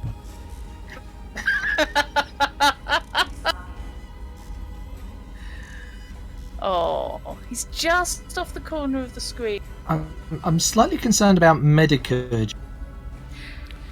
Yeah. It sounds like medicine. It is basically medicine. Dab of mysticism. Well, this is a mystic setting, so it is Medicare with a touch of mysticism. It's Mysticare. Yeah. Having this skill means you're trained in the healing arts, how to care for the ill and wounded, and how to treat psychic maladies. Skillful Medicurgs, that should have an E in it, Medicurges, also perform cosmetic surgery and bionic sculpting. Medicurds, that's like lemon curd. Yeah. Would you have any objection to, because I can only put a point into each, taking Mystic Powers and Medicurg? Right, let's look at Mystic Powers. I mean, I know what it's going to do. It's going to do mystically powered shit. But let's have a quick look. It's just, I like the Lemon culture curd element. It's absolutely lovely. If you don't have it over there, then you should change country immediately. Lemon curd's lovely. Lime curd is lovely as well. Right, Mystic Powers. In the last few years, reports of mystics, people with special powers, have started to surface. The reaction didn't take long. Among the religious cults, mystics have either been murdered or worshipped as heralds of the icons, depending on the cult's belief. The Bulletin's newscasts on Coriolis have reported from council meetings on the highest political level debating the legitimacy of mystical powers. To acquire the skill when creating your PC, you must pick the subconcept Mystic. Sorry. You can, however, acquire the skill during play, regardless of concept. This means that dormant powers within you suddenly manifest themselves. Each mystic power counts as a separate talent. There is one mystic thing that you can all do, however. Yeah, they probably would, Chrono Magistrate. Oh, I don't know. Nothing wrong with an urge now and then. So, depends how you satisfy the urge, I guess. Did that lop out both Mystic Powers and Medicurgy? No, Medicurgy is absolutely fine. You can have that. Okay. Right then. Okay. Infiltration, as in what skill would it be, Megidor? Oh no, it is a skill, of course, yes. Infiltration, yes. Avoiding confrontation by sneaking around the enemy is often the wiser choice. Test infiltration when you want to move unnoticed, so it's stealth. What is dexterity? Is that things like picking locks? Dexterity is jumping, climbing... running, jumping, climbing trees. Yeah, right. yeah, running, jumping, climbing trees, to quote Eddie Izzard. Okay. When you jump, climb, sprint, or perform an action that demands speed or coordination, you test dexterity. It's just kind of a catch-all athletics, climbing, running Okay, that leaves me 3 points to spend. Lucky you, I blew through all mine. I'm now kind of, well, should I What are you possibly gonna take lower one of mine down? Yeah, I haven't put any points in ranged combat yet. What is this other thing you call ranged combat? Yeah, that's a point. And that's when I can put 3 points in. And I have 3 points to spend and more skills I want to split between them. Agility, Del, was one of the attributes. So the dexterity skill is rolled using agility. It's a bad idea given the character background, but I'm going to have to go with 0 metacurgy. Yeah, interesting point in this game. There is no spot hidden. There is an observation skill, but you do not roll it to spot hidden things. Okay, what does observation cover then? Observation. An adventurer in the Third Horizon must always be vigilant, or she won't live long. You test observation to spot someone sneaking up on you, which is an opposed roll against their infiltration. You can also test the skill when you spot someone or something at a distance if you wish to know more. You don't roll it to see that hidden thing. Instead, the way hidden things work in this game is quite simply, if you say you're looking in the right place, I tell you it's there. So there's none of this, I search the desk for a secret compartment, roll me search, as something like, say, D&D might do. Instead, it's I search the desk for a secret compartment. Okay, you mess around for a few minutes and find a secret compartment. If it's there, you find it. There's not a roll for that. Is technology basically engineering? Technology is the use and repair of all kinds of technological gadgets, yeah. Okay. Whether it be internal combustion engines, electronics, or bombs. Fair play. Okay, so I've knocked my observation point. Yeah, you're going to want technology. Yeah. Ranged combat. Ranged combat is for shooting things. Yeah. Technology was when I can put 3 points in. Yes, technology was one you can put 3 points in, yeah. So was ranged combat. Yep. Apparently they train their fighter pilots to blow shit up. I have taken dexterity and ranged combat. I have no comment at all about whether or not I'll be swinging around on a bullwhip. It's definitely Lara Jones, isn't it? Yes. Question. With a bullwhip, if you're stood at bullwhip's length away from someone, is that melee or ranged? Because you're using effectively a melee. It's an interesting question. There is a melee combat skill there, which is on strength. Yeah. Technically, it would be a melee skill with a greater reach, melee attack with a greater reach than a normal melee attack, so similar to a polearm, for example. Yeah, it just means your attack distance is different. Yeah. You just need to know your range. Or is it the ballista attack with a rapier, which actually has one of the longest reaches of any melee attack going? I am never facing you if you pick up a rapier. Forget it. You'll be lunging from halfway across the bloody chip. I would be able to stab somebody in the next town with a rapier. It's never going to happen, though, because it requires, far more so than longswords, fighting with a rapier requires coordination. And that is a thing I have never had. I'm just looking forward to poleaxe. See, I used to do that. I used to fence. Oh, you did? Didn't you? Yeah. Yes. And in between it, he, in between selling stolen goods, sometimes he also messed around with the rapier. Fair enough. Okay. Currently, as it stands, I'm packing in Culture 3, Observation, Science, Survival at 2, and then a point each in Metacurgy, Dexterity, and Reg Combat. Right. Okie dokie. So your Which concepts seems reasonable. are going Mackie to give would like to know what you roll for untrained. I'm pointing. You can't see. Skill rolls in this are always attribute plus skill. If it's a general skill, you can roll the attribute on its own without any points in it. If it's an advanced skill, you have to have at least 1 point in the skill to be able to roll it. But you're always rolling it with the appropriate attribute. So Data Gin, you'd be rolling a number of dice equal to your wits plus points in Data Gin. Unless you have 0 in Data Gin, in which case you stand there looking confused. Manipulation, on the other hand, trying to convince somebody of something, you would be rolling empathy plus your points in manipulation, and if you have no points in manipulation, you'd just be relying on raw empathy. It would be nice to have a flash somewhere. Oh yes, advanced. They could write that small. I mean, I've got it in a fairly big window. Yeah. So As I say, the general skills are on the like- left on the character sheet, and the advanced skills on Yeah. the right. I will quickly just pop the character. So for dexterity, you back can up make a Yeah. dexterity for roll anyone without who having a didn't see skill. it Yeah. previously. Sweet. So Yes. these skills here: dexterity, force, infiltration, manipulation, melee combat, observation, ranged combat, and survival. Those are general skills. Anybody can roll them, whether they have points in them or not. And on the other side, command, culture, datagen, metacurgy, mystic powers, pilot, science, and technology can only be rolled if you have at least one level in those skills. I'm really trying to work out how I can get a point into command, but I can't figure it out because I don't want to drop anything else. Just to let you know, the 3 points that you can get up to, level 1 is considered novice, 2 points is capable, and 3 points is competent. You can't start as experienced Yay. or master. But the system tops out at 5. So if you could start with your skills higher than 3, with a system that tops out at 5, that starts getting a little bit silly. It's like, where do you go from here? You know, why am I even Competent adventuring? I at should have culture. retired by now because I am effectively god of my job. Competent at culture, I can make yogurt with the bed. So, Right, I think I'm happy with my point distribution. What have you let's got? start with the scientist, because I've already got that page open. And you get to pick one of 3 talents from your concept. Dear, You that can was a bit either higher be, than I expected. and I will look up these talents to give you further information, maths but just if you're fell out, totally so- not interested Okay. in one of them, I obviously won't bother looking it up. I suspect I'm only going to look up one of them. You can either be Gimme. a field metacurge, you can be a gearhead, or you can come from a wealthy family. Wealthy family. Yeah, I had a feeling you were going to say that. Sorry. So let me just look up what wealthy family does for you.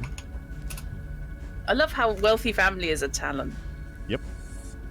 It was a Um, knack to be born into this particular. Talents cover basically any kind of cheaty bits in this game. So cybernetics are a talent, biosculpts are a talent.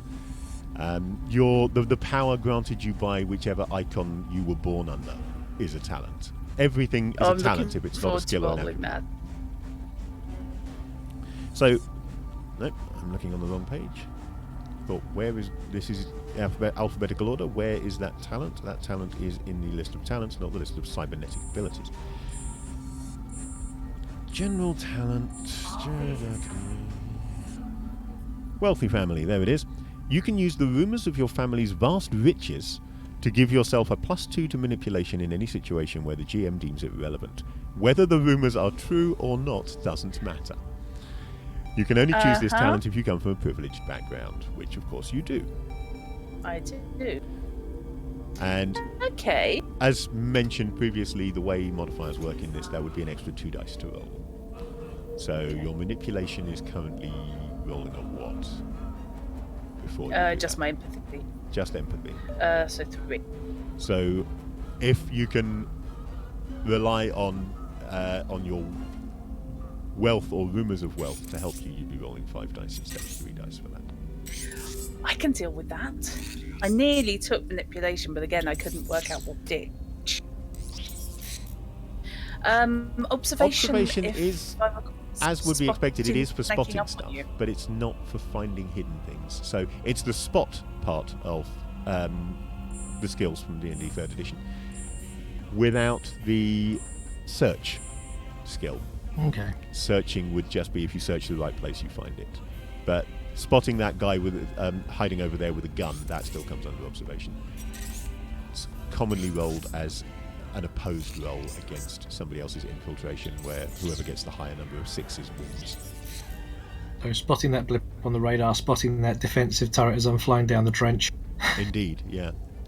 Yeah, I'll leave Also, that certain on there. hidden things I would be inclined to roll for if it's not fully hidden, if you see what I mean. If it could be spotted, I would allow for a roll on that. So, for example, if there is a letter sticking out of a book, slightly sticking out of a book, it's technically hidden in the book, but as far as I'm concerned, that would be an observation roll. However, there also the way that the game states it would be the way it would work, because if you say I'm looking in the book, you'll find the letter. And if there's no Gotcha. sign of it at all, then you wouldn't have got a roll anyway. So let me see. More talents. Coming back through, we find fighter pilots next. Right. Okay. As a pilot, you can have one of the following: 0G training, exo specialist, or you can have a targeting scope, which is a cybernetic implant. Let me have a quick look and see what they actually do. 0G training. What was the second one? I've forgotten now. Exo specialist. I'll tell you what it means in a minute. I think it's basically bonuses with using vac suits. 0G training gives you a +2 to dexterity when in 0G. Exo specialist gives you +2 to both dexterity and force. It says dexterity or force, but it's going to apply to both. When handling an exo of some kind. Oh, so actually, yeah, it's a full-on exoskeleton. You can indeed, with the exo specialist talent, get +2 dice when uttering the challenge. Get away from her, you bitch. Oh, you just desperately want a power loader with guns, lots and lots of guns. Well, there are battle And the third exos in this. They exist. True. Yeah. The third option was a targeting. The third Does option that work is a cybernetic both implant targeting scope. Yes. So let me look up what the targeting scope does. You need the noise from the $6 million man. Yes. Well, for starters, it makes that noise no matter what. One of your eyes has been enhanced with a targeting scope. Makes it easier to hit with firearms. +1 to ranged combat, short range and above. Does not work for quick shots. Now, without actually looking it up, as far as I can tell, because there's no separate skill for it, ranged combat. I know. Ranged combat would be used for shooting things in a spaceship as well, because you're still firing a firearm. I'm guessing that because it gives me the ranged combat as a pilot. Yeah, so it makes sense that ranged combat applies for the weapons, and this is going to be any ranged combat. So I personally, as a GM, I will allow that. I'd be inclined to say that throwing something, playing basketball type throwing something, rather than hitting someone on the head with a rock and killing them type throwing something, would probably be a dexterity check rather than a ranged combat check. And I would allow the targeting scope, obviously, to apply in that situation as well. And maybe that people would tell me I'm wrong and that you should roll ranged combat to try and get a ball in a hoop. But I personally think it comes under dexterity. Can't believe I just moved Fishy's window slightly so people can see Pippin.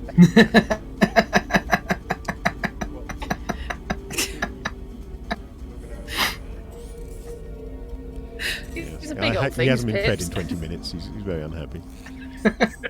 I will take the targeting scope. Okay. Meki was querying cybernetic.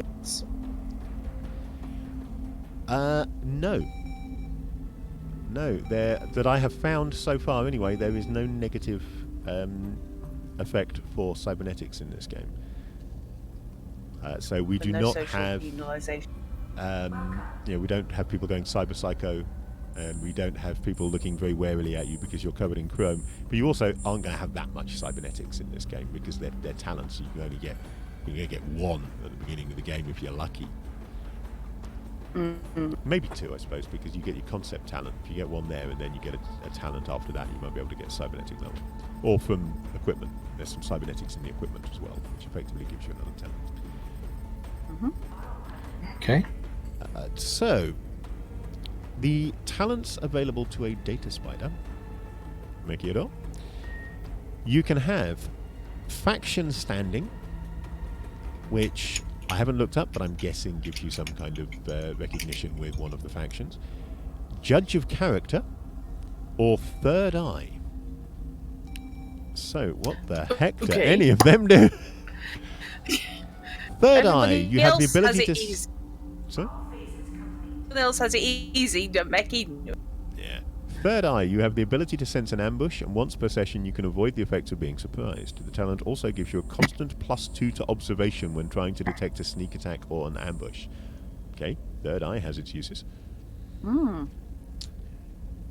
Faction standing. Thank you, Kat.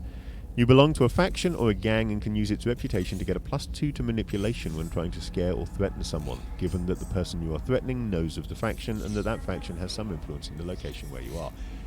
Right, I don't know whether we're suffering here from translation problem. This could have fallen down the language gap.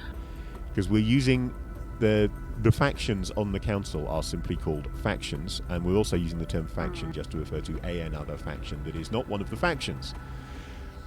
So it may well be they were a different word in Swedish, or it may be that this is just always the way it has been. But either way, we're talking faction with a small f here, just some group or other that you have standing with.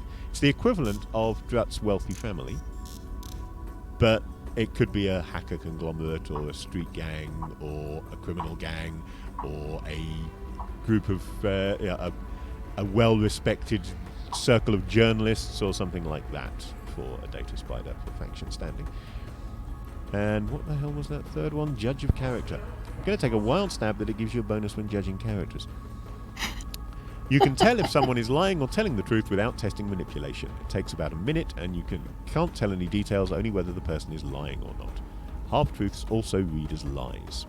Each use gives the games master 1 darkness point. Ooh. As I said earlier, darkness points let me do things. Well, actually, we'll talk a little bit about darkness points again now, because I also said earlier that I was going to explain about praying to the icons, and I haven't done it yet. Now you know about your attributes and skills and how you roll them. You need to know about praying to the icons. Whenever you make a roll, you can immediately, should you wish, straight after it, choose to pray to the icons. If you do, you can re-roll all of the dice that are not 6s. Okay. The downside to this is that whenever you do that, I get a darkness point. So I really like this rule because it's not just this is a mystic setting, look, there are mystics who have special powers.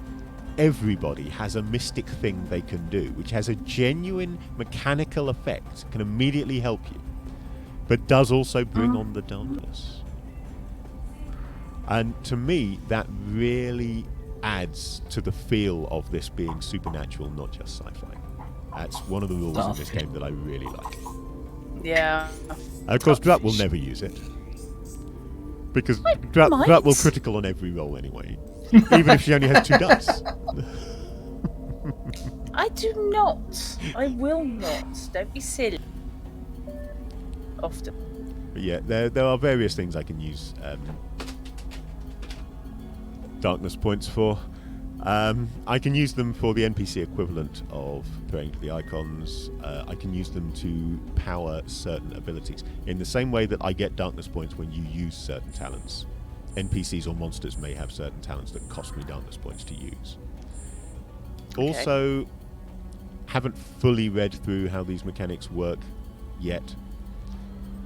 But it seems that I can spend darkness points to trigger what would be either scripted or random encounters in another game, looking at the scenario. The scenario has certain events which have a darkness point cost listed.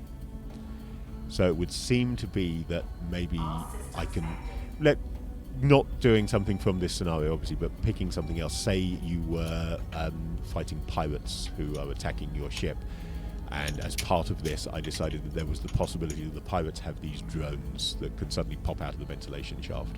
That would be something maybe that would cost me a darkness point to use. And so long as I've got darkness points, these drones can keep on popping up. It's not just, oh, he's got 3 drones listed on his character sheet and he can use them. I just spend a darkness point, drone pops up, tries to shoot the back of your head off. Stuff like that. The darkness points, in many ways, second time I'm drawing a comparison to one of my own game systems because I'm like that and I basically like to show off. The darkness points, again, remind me of the way Axe and its threat dice work. There are elements in this that, while having a radically different system, do remind me of some of the way that Axe operates in terms of the dice pools and the way they interact between the GM and the players. That is of no meaning to anyone who hasn't played Axe, which consists of Drat. Actually, if Fruichi's actually watching rather than just lurking in chat, Fruichi has played Axe as well. Oh, good point. Yes. Oh, I didn't know that. Yes, on my YouTube channel there is I've forgotten what I called it now. The Something House. There is a short ghost story that I ran. It's not the Marston House, is it? It's something like that. Possibly the Middleton House. Yeah. I think it was set it's definitely set in. I can't remember the name of the city. I invented in my setting for my game. So your memory this time of year goes completely. But it's got a neighbourhood called Middleton, and the house was in Middleton, so it was called the Middleton House. Yes. Mm. And that was you, Wenchkin, Gary, and Fruichi played that. Yeah. On my YouTube channel, if anybody is interested in seeing it. It wasn't that good, but it was quite fun. Mm-hmm. Right. That just me off picking no, that's not the way darkness works. You don't get consumed by the darkness. Instead, the forces of darkness just appear around you. And consume it's you. not a corruption. It's more it's more drawing it to you. It's like you don't want to put the ring on because the Witch King of Angmar will come looking for you and start saying, It's like a I think you'll find that belongs to a mate of mine.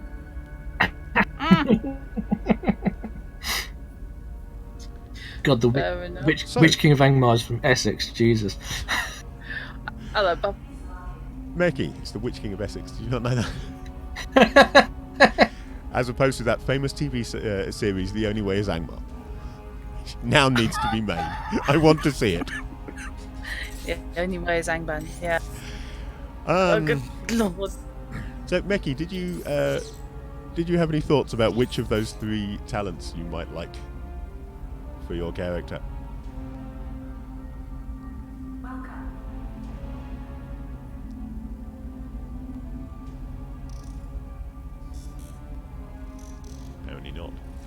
Apparently not. No. Give him a chance for the stream delay to catch up and all that lovely stuff. It was pretty good earlier on. He replied awfully quickly. Yeah. So, but I think I have still forgotten to turn on the low latency thing. Yes, we are explorers. You are explorers as a group concept, but explorer does have a rather wider meaning and interpretation than it might in other settings. I mean, taking Elite Dangerous, for example, if you were playing an explorer in the Elite Dangerous RPG, you'd be expecting to leave the bubble and go out looking for fun stuff. Though there are still plenty of planets to look at within the bubble that haven't been probably explored. An explorer in this also covers, or an explorer group in this, also covers things like journalists, colonists, curious anthropologists, travelling journalists, prospectors. So you're not necessarily exploring geographically. You could be exploring culturally. So you identify lies if you've decided that what your explorers are exploring are the factions and the peoples of the Third Horizon and what they're doing, which would be a bit more anthropology than archaeology, but you could still make that work for your character Drat. In that situation, identifying lies. Knocking over now. Identify cat. Apparently I am not allowed biscuits because they come in a packet, and if things come in a packet, they must belong to the cat. He knows this because when I feed him, it comes out of a packet. So therefore, that must be what it is. He's never entirely been the sharpest box. Oh no, he's thick as a whale omelette. But he's gorgeous. But he is. Gets away with it. What I'm going to do now, I'm going to give you a moment to think about these talents and what you want, and maybe discuss it with Drut and Nightbites while I go and feed the cat before he causes even more trouble. I love even more how much use is identify lies? Well, that depends on how many lies you're going to talk to, I guess. Yeah. I mean, it could be really, really useful. Yes, I was checking out surname options. What are the options for Becky? Third eye makes sense.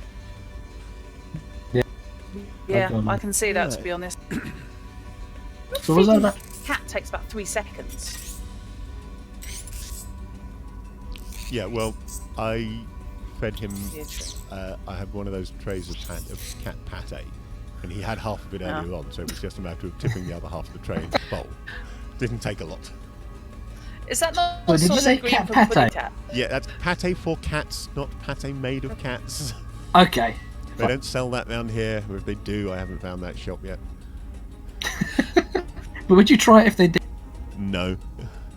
No. I mean, there is that place up the road that I've got no idea what they sell because none of it's written in English. But I don't think, pretty sure they still don't sell such things. Yeah. Right. You were just about to start mentioning. You got partway through the first sentence about names and things, which is a question I was about to start asking. Yeah. I just went exploring at least names, basic family names, basically. But are we talking here, Fish? I mean, are we talking any surname types available? Are we talking predominantly? We're going with that sort of feel, Middle East. Yeah, it's all of the names aren't certainly in the pre-published stuff. It's all sort of like that Arabic type of feel. Right. So yeah, I just went wandering off to the wiki page on Arabic name. On the GM screen in the NPC tables, we've got a selection of first and last names, which I could give you a few samples from if you wanted. I can't pronounce any of them, but I've gone. Pronunciation was a thing for me, so I went with one I know how to pronounce the first name of because she's a character in the Protect. So I've heard people speaking Arabic saying her name. Cunning. So I thought Zainab Farouk would work.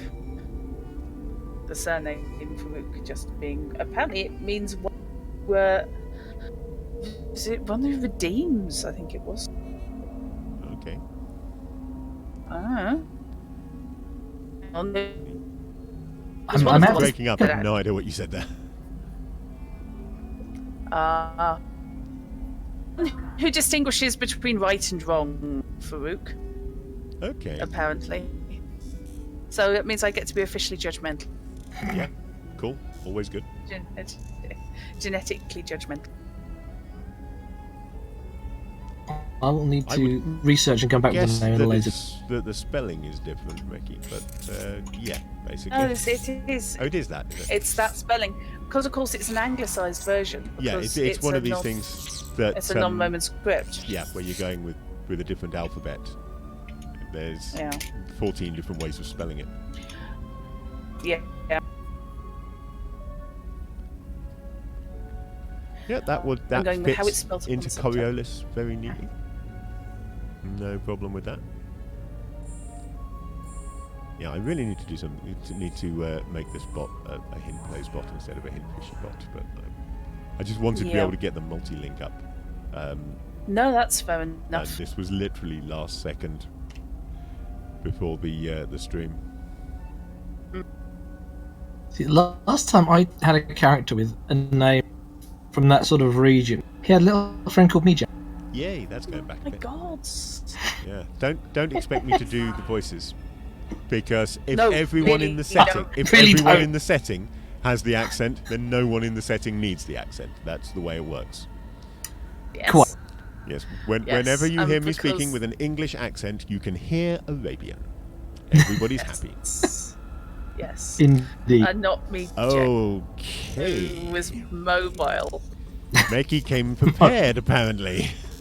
Becky's cheating. That's going to get short. Oh, that is so going to get short.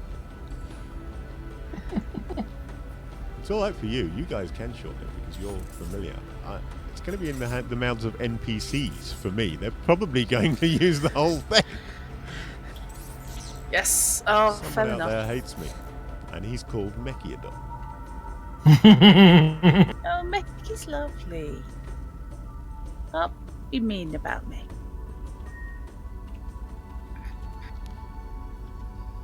While I work on a name that I'm happy that I can pronounce, what's the next steps? Yeah. Well, Yes, we've only got one talent each. Do we get others? Yeah. Okay.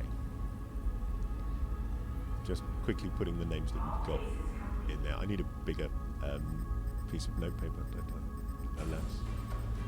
However, that'll do for now.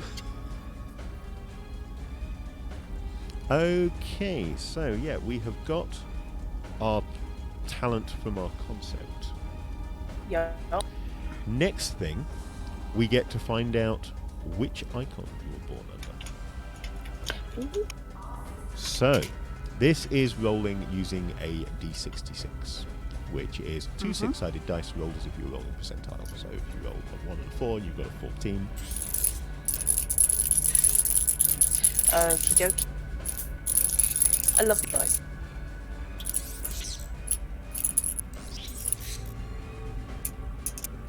So what's that? We're rolling what again? 2d6s as if they were a percentile die.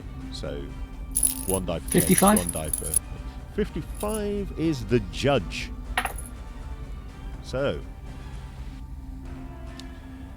let me quickly read this little section here, actually. Just, the 9 icons are ever present in the third horizon. Almost all believe in their power and the protection they offer from the dark between the stars.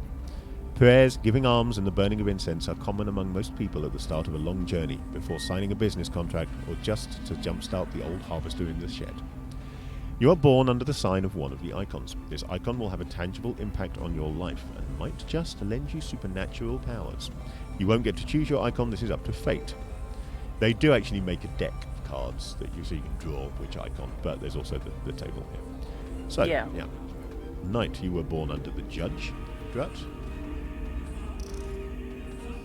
Which means... Well, I'll tell you that in a moment. Okay, fine. Rather than flick back to this table, I want to be able to go to the list of the icons and do them all in one go. I seem to remember an anime called The Judge. Am I rolling 2d6 for you, or are you rolling this for yourself? And while Mickey is answering that, what did you roll? 64. I didn't hear that, but it was 60-something, and it didn't sound like 1 or 2, 64. so that means the Faceless. Yes, you were born under the sign of the Faceless. And Mickey under the sign of the Deckhand. Right, so let me run through these. Sorry. This image of the born under the sign of the world he was on, surely. Okay. The deckhand, which is the deckhand is symbolized by a key, apparently. This icon is usually portrayed as a tired boy holding a broom. The deckhand can bless homes and ships if they're well kept and the right offerings have been made. The judge, symbol a sword. An old matriarch with a grave face and a sword at her side is the common way to picture the judge. The judge's realm is that of justice and due punishment. The Faceless has no symbol.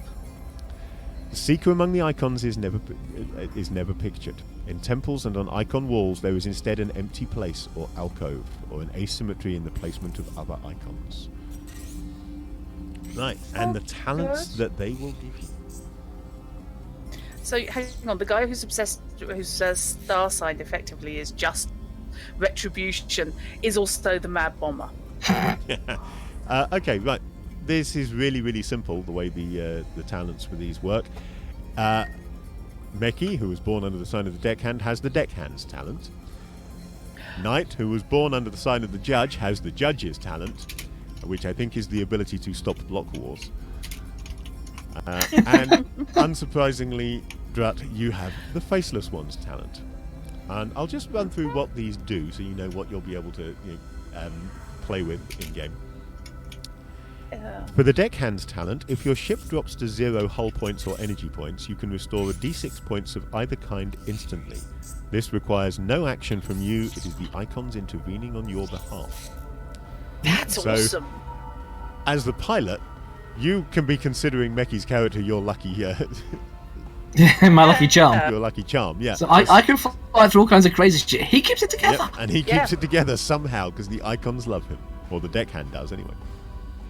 Yeah. The judge's talent, you deal an automatic critical injury when your attack hits, regardless of whether the attack penetrated cover and armor. Any other effects from the attack are resolved as usual. Now, these are not happening all the time, by the way. Each use gives the GM 1 darkness point. And generally, they can only, unless it says otherwise, they can only be used once per session. So, you can't fly through an asteroid field and bounce into everything with Meki on board and everything will be fine. Once per session, though. I get a Did you say the judge gives me an automatic or critical injury when attacking, ignoring cover it's and an automatic critical injury, irrespective of cover or armor. You just have to hit to be able to use it. If you hit at all once per session, you can give me a darkness point to get an automatic crit. So I roll my dice, I get a 6, I invoke the judge, and the bad guy gets spotted. Critical injury, yeah. That works. Pretty cool. Now, the faceless one has more text than anyone else. Naturally, because Drutt rolled it. Are they the assassins in Game of Thrones? Yeah. The faceless one's talent. Fate is on your side, giving you the benefit of getting to change a single concrete detail in a scene more to your favour. It must be something that has a cosmetic or indirectly helpful effect. You cannot make an enemy disappear, but you can decide that there is a knife within reach, or that a window has been left open. The GM has final say on what it is possible to accomplish with the talent. Remember, you can only use the talent once per session. Have you given me reality manipulation? I've given you minor reality like manipulation, effectively, yes. I have given you a serendipity talent. Or I haven't. Your dice have given you a serendipity talent. Excellent. Coincidence magic. Here we come. And it is. Just so that we know. Do you wear red and hang out with a guy that has a big hammer?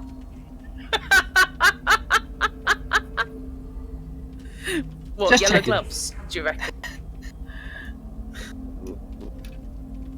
Oh, that's fun.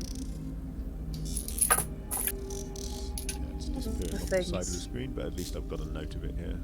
I can transfer this over to whatever layout I actually create for running the game, so that people can see some of this I don't know if information. that counts as cosmetic.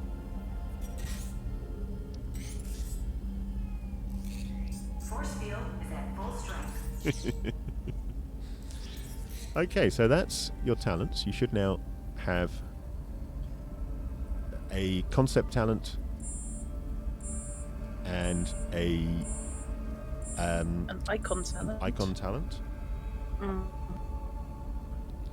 Yep. Going back to the character creation rules, the next step apparently is your personal problem.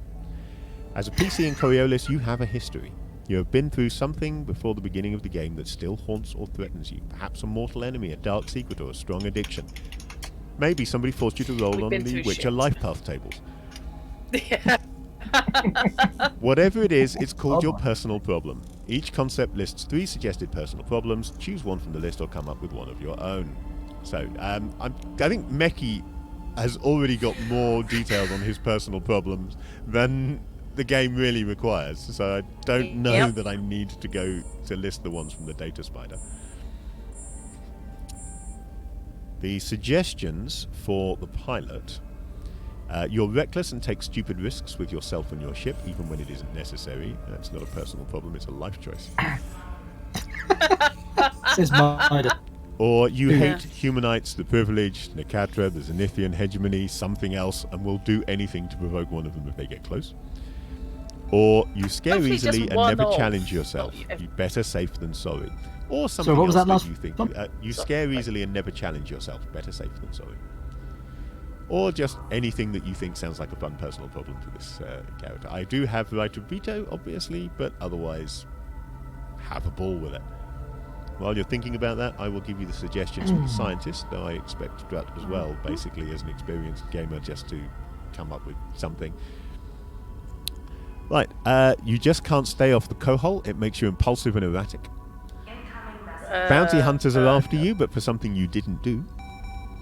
Or a competitor has slandered your good name. One day you shall have vengeance. Or as I say, yeah, whatever sounds like fun. Yeah. I'm tempted actually to reverse one. While you're thinking, Druck, can I ask a question? Yes. The whole hates humanites, hegemony, whatever. Could that be diverted to the consortium who run the planet that I'm... Whatever. It was the list. It gave humanites the privileged, Nekatra, the Zenithian hegemony, stroke something else. It's basically just a bigotry. If you want to have a bigotry against somebody, you are quite welcome to pick whoever. The particular corporation from the consortium who ran the area you grew up in that you rebelled against would be ideal with this character. That's what I'm thinking. Given that the way the character seems to be looking, it's born privileged. I'd be didn't like the way to, things ran. Slightly expand it out that they probably hate you just as much. Yeah, I'd be inclined to agree with that. Yep, I'm down with that. So the next step is your relationship to the other PCs. This is where things get interesting. As you enter the game, you will already have relationships to the other PCs. These relationships will affect how you gain experience points and are useful tools for the GM to create suspense. When creating your PC, describe your relationship to each of the other PCs with a short sentence on your character sheet. The NPC and or pre-gen PC, if somebody else jumps in who hasn't created a character and still wants to play, when we get, should be a fortnight we're playing this, shouldn't it? Well, actually, no, we've got all three of us in the loop now, so 3 weeks. 3 weeks. Yeah, got 2 weeks gap. So we've got Knight doing something and Brut doing something, and then we're actually playing this. But there was going to be a break because we weren't going to have 3 character gen sessions in a row. No, we were going to have, as I recall, it's either going to be 2 character gen sessions and then the Nibiru quick start, which has pre-gen characters. Yeah. Or, if Drut's okay with it, the other alternative would be to go Nibiru next week, then another character gen session, then the first session of this, which would break up the 2 character gen sessions. I think Nibiru next week will be the best bet. Okay, but yeah, because if nothing else, I need to anyway, be Wolfenstein. Was that the other 2 characters, whether they be NPC or PC, that are pre-gens, I will attach relationships that they already have to the pre-gen characters to your characters. And I will attach the relationships going back the other way to your characters, but I'll make sure that I've let each of you know before we play this what that is, and if you want to modify that and change that relationship, then that's okay for something that fits your character better. But I'll tell you who those characters are and what the relationship is by default. Right, so your relationships. You also, once you've done your relationship to the other characters, you pick one of them as your buddy, your bestest friend in the whole group. And on the character sheet, you'll notice that there is a box next to the relationships section that you tick for your buddy. I don't know. I haven't read it yet. How this affects your experience points, because apparently your relationships affect how you gain experience points. Okay. And I haven't read that rule yet, so I honestly cannot tell you how that works. Presumably, at its simplest level, it's just you get experience points for role-playing those relationships properly. You know, if you've got written down that you think character Y is a complete dick, and you spend the entire session, you know, laughing and joking with them and agreeing with all their plans, you're not going to get any experience, I imagine. So you have to pick relationships with each of the other characters? Yeah, I or mean, is it what with we're all doing for the moment is you have a relationship with each of the other 2 player characters that we are creating. And the others will be assigned. Yeah, You'll be likewise, assigned a relationship for anyone else. your decision as for your buddy is going to be decide on one of these 2 or decide it's not one of these 2. And if it's not one of these 2, I'll off stream discuss with you which of the pre-gen characters would be best, most suited. Just because, for example, Shahad picks Zainab as their buddy doesn't mean Zainab has to pick Shahad. Doesn't necessarily work that way. You can like them less than they like you, if you see what I mean. So theoretically, we could have a situation here where Drut has Knight as her best buddy, Knight has Meki as his best buddy, and Meki has Drut as his best buddy. It could work that way. Or any combination. Everybody could love Drut. Whatever, however it works. Is anybody an in-game vegan? Fish, are you okay with a dark secret for my problem? A dark secret is absolutely fine. Dark secrets are great. We like dark secrets. We always like dark secrets.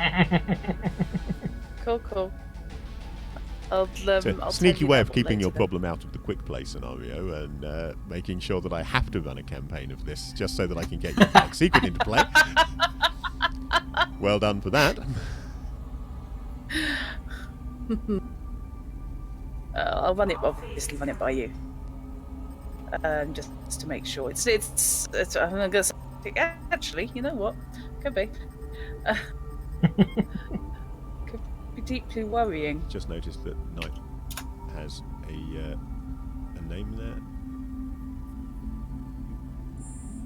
I'm assuming that is actually the name that you're going for that you've posted there. Yep, that's the name I'm going for. Okay. His full name is my son. What? Oh yeah. Spelling's different, but yes. Spelling is different, but yeah. Apologies for that. Oh, it's alright. I hadn't spotted. So I changed my character's name once after I'd done exactly the same thing with Meki's character's name. No, it's all good. Because I'm very rarely going to use my surname, I think. Yeah, but that gives the possibility for me to have all kinds of fun by having NPCs yell out Farouk, and neither of you know who you're talking to. The man with the gun steps out of the shadows, aims before anybody has a chance to act, and yells Farouk, who's ducking. Or returning fire.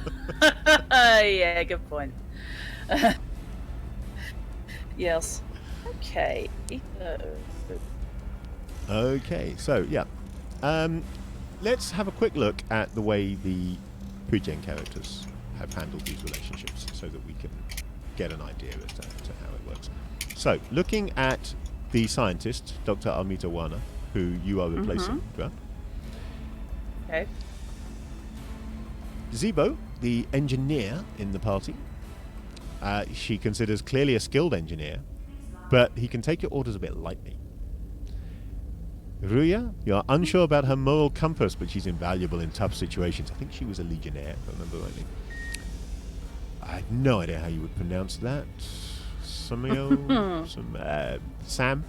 A manipulator to the bone. You're not completely immune to his charms. I think that was a courtesan. And Nima, someone you listen to, though unfortunately the end of this sentence is missing from the character sheet. So that doesn't work out so well. Helpful. But is the best buddy. There you go. I'm quite glad that character is being replaced by yours, Drat, because it means I don't need to try and figure out what the heck the rest of that relationship actually was. Yes. Let's jump back to, again, another character being replaced, the fighter pilot, Nima. So Nima was the fighter pilot. Captain Lee. Nima thinks of Dr. Wana, the boss, smart enough to realise that she does not always know best. Ruya, good person, reminds you of your old wingman in the Black Swallows. Sam, sneaky, don't like him. Zebo, if only he could keep his mouth shut. And their buddy is Ruya. Makes sense, reminds you of the old wingman, or him of the old wingman.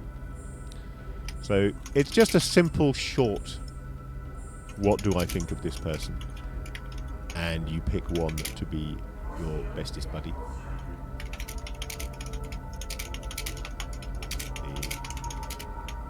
I may steal the artwork as well, actually, for these characters, because they do have some quite nice artwork in here.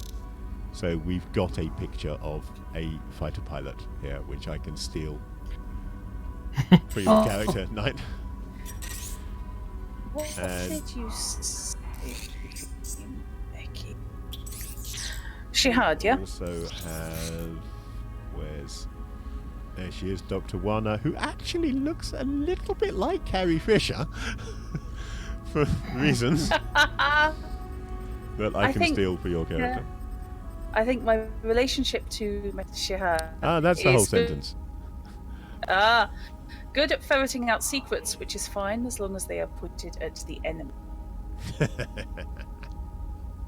And your fighter pilot, Rook, I think is going to be like a large, dangerous puppy. I'm going to obviously The stats may change that. Oh yeah, there it is. It's on that page that I'm now currently sitting on that I should be able to see and say that that's what the rest of the sentence is. No, well, never mind. I didn't notice it. I'm going to require you obviously to write these relationships and keep a note of them so that you can either DM me with them or something, and I can... Because what I'm going to be doing between now and when we play, by all means keep your character sheet, have your character on a character sheet, it's far more convenient for you, but I am going to put the data from that character into Fantasy Grounds. Yep. This will probably include all of the data, including the relationship with other characters, will all get put in there so that I've got access to it all, and it's all there in Fantasy Grounds when you need to see it. I personally always like to have a proper physical character sheet anyway, so by all means, as I say, feel free to keep your character sheet as a PDF or printed out or what have you as well. Just make sure that I know the information between now and then to get it all written up. I'll chase you. I've got a couple of weeks, no problems. But Yeah, you're subtle. so, yeah, that's the relationship to the other PCs. Can I quickly ask, has anybody decided that one of the other player characters is their bestest buddy? I don't really know enough about the other player characters. Could we do roughly where we think our characters are and coming from? At the moment, I think there's a chance that Shihad could be my bestest buddy. This is... I'm kind of putting you on the spot here, I must admit, with this relationship to the other characters. Feel free, if we can't finalise things now, that's not a problem. Feel free to discuss this in Discord and get it sorted out. You know, ask questions of each other and actually chat about it in Discord, because we're all on the Discord server, on the Fog Online Discord server, which I will quickly just shove up in chat. Yeah.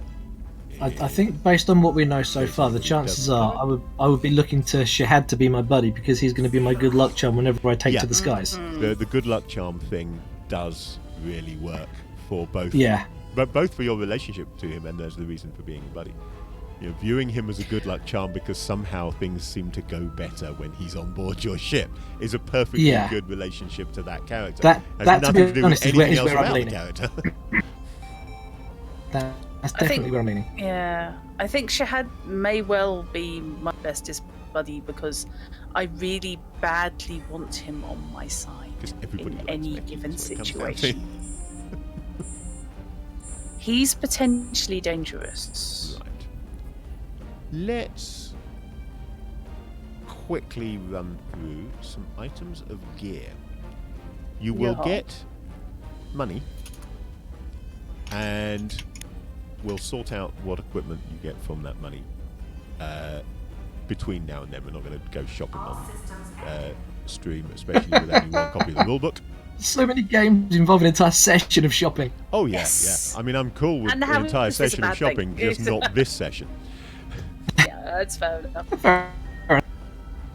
So, starting with Meki, because that's the page that I currently have open. I'm now making a note to make sure.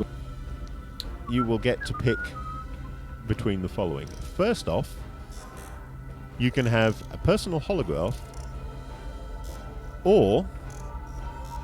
Let me just double check this. It says communicator, but then in square brackets after it, it says IV, and I'm wondering if that means that it's actually either an implant or possibly a biosculpt. It might just be a class 4 communicator or something. I don't know, because I can't find communicator anywhere in those bits. sometimes it's not entirely clear on some of this stuff. You kind of need to have already figured these abbreviations out so that you can actually understand the damn things. No, just a 3D holograph. picture. I'm assuming, yeah, just a 3D picture with some meaning to you. But I will jump to the equipment section and see what it has to say about such things, if it says anything about them at all. God, I used to be into collecting holograms. Ah, that's what the IV is on communicator. It is indeed a class 4 communicator. So you have a choice between an orbital communicator capable of reaching the orbit of a planet. This is a model so big it must be carried in a harness and requires energy cells to work. Big old cells, not just batteries, to work. Hydrogen fuel cells, in other words. Don't get shot in the battery compartment. Holograph. Sounds like such a euphemism. Yeah, the holograph can transmit and receive holographic messages. Holograms are detailed enough to show tiny text and detailed pictures and can, for example, be used to see through a disguise.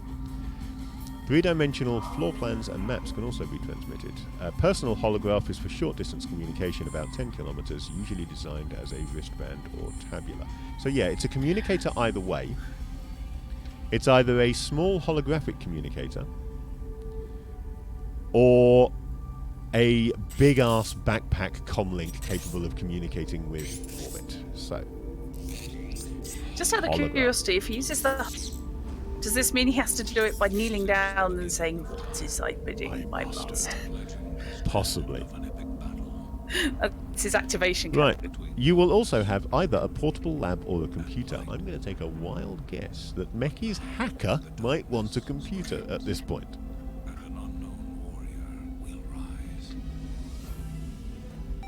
Execute Order 66.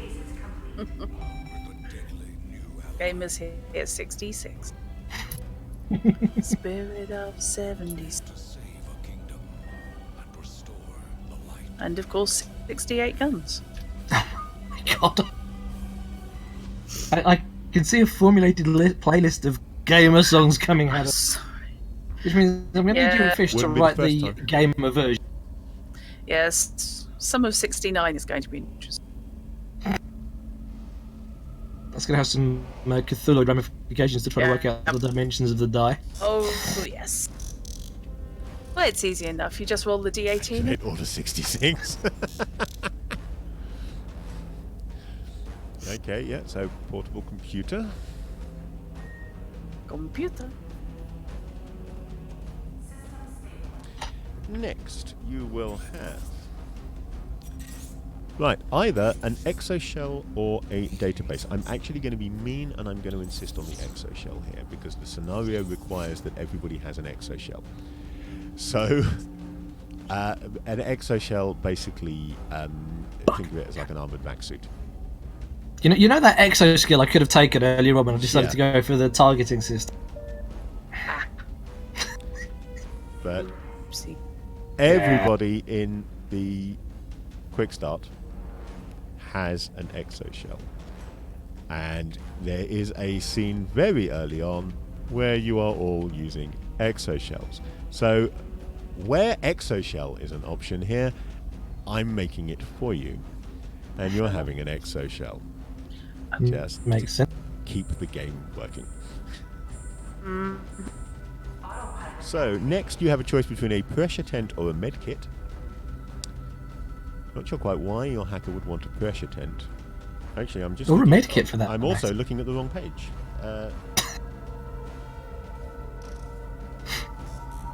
Yep. Oh, you always I looking looked at at the wrong page for the last two. You're still fine with your computer, though, because your computer was, in fact, still an option, but it was a proximity sensor. For some reason, I flicked back to scientist instead of a data spy. So, yeah, all right, your next choice, then. Ooh, there's no option for an exoshell here. I'm going to have to give you an exoshell if this doesn't work out. Bugger. I suppose the other option is if most of us don't have the option for an exoshell, make the other choice and then we all get the exo. Yeah, I may just give you the exoshell as part of the ship's equipment then, in that case.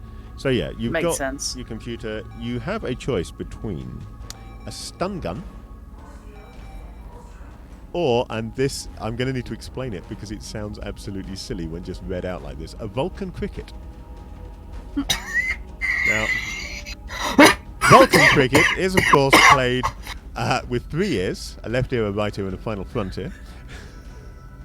Is it like a noisy cricket with blue blood?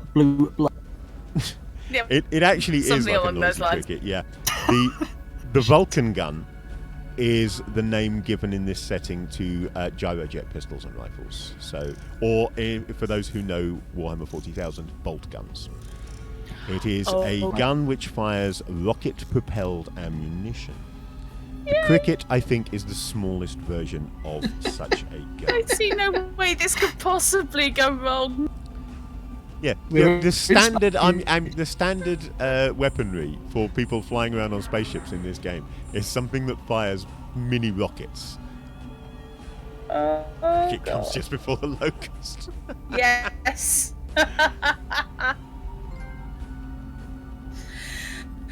Okay. Exactly, Daft. And to much the same effect. Yeah, that's why I mentioned noisy cricket, Dav, because that is the gun from Minimum. Explosive decompression is your friend. Until it isn't.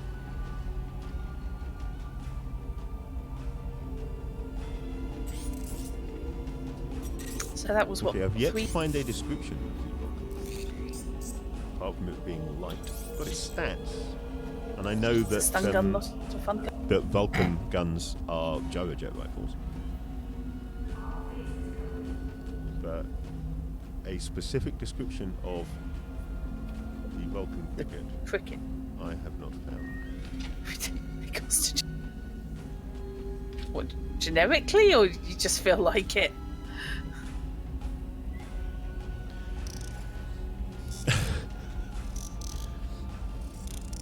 It's a good question on the choice of stun gun versus cricket, it's got to be said. Yeah, true. Now, stun gun versus cricket bat would be a far more interesting conversation. Well, that depends on what cricket bat you're talking about. If you're talking about the heinous game played on the planet Earth, which causes them to be ostracized by the entirety of the rest of the galactic community, because it is so outrageous that one might make a game out of something so deadly as the invasion of the cricket robots. That wouldn't be such a big deal. But if it's actually a cricket bat from one of the cricket robots, that's a nasty thing it is. Right, so we've got a Vulcan cricket.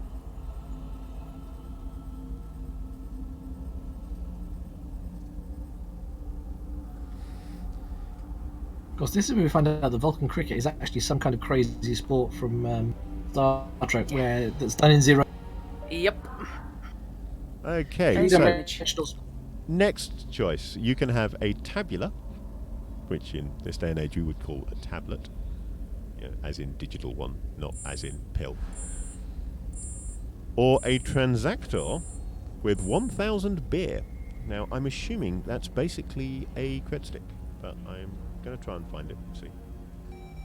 I need to take a quick FK. I'll Tell you what else right I'm going to do. I'm going to stop flicking through this book, and I'm going to remember that I've got a perfectly searchable PDF open here, Well, there is that. and actually make use of the wonders of digital technology. Mm.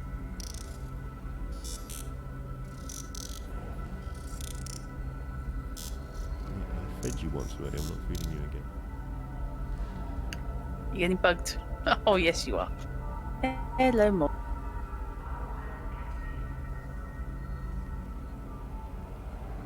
Okay, well, I've got a cost for a transactor. Do I get a description? Personal identity card that can hold beer and credit as well as other information. Since it is personal, it is easy to trace. So yeah, basically a ID stroke credit card with 1,000 beer on it. Or a tablet. Tablet that can be operated by hand or using ornate stylus pens. An everyday object used to gather information, keep a diary, or just read the bulletin news. One of the other concepts actually does get a a transactor with fake ID on it.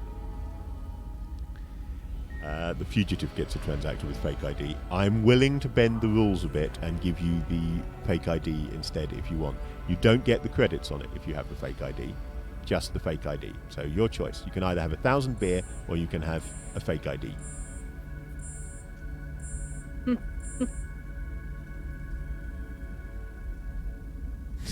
Take the money.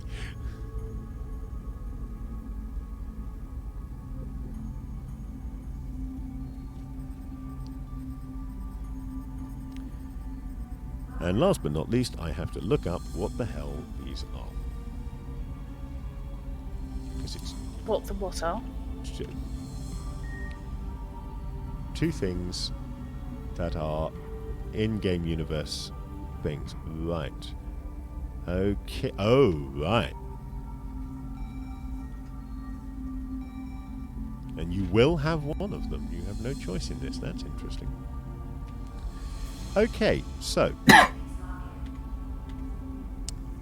I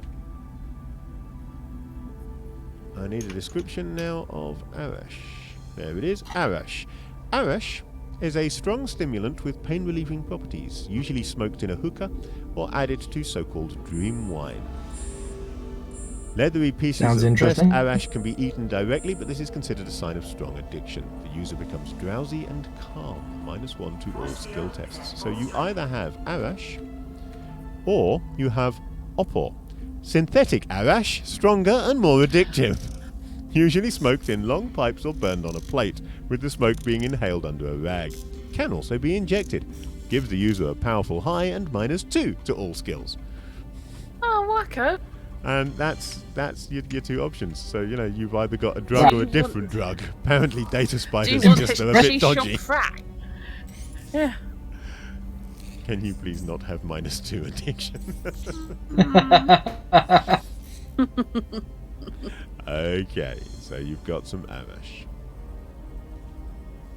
I mean, I need to do a further read through the setting material here, but I think the fact that it's listed under everyday items in here, Arash is clearly a very common thing that lots of people smoke in their hookah. And Okay. you are not actually addicted to it unless, of course, you've chosen that as your personal problem. But you could get addicted to it in game, I suppose. But you have got some, anyway. There we go, that's Meki. Incoming message. Next up is our pilot. Yes, indeed.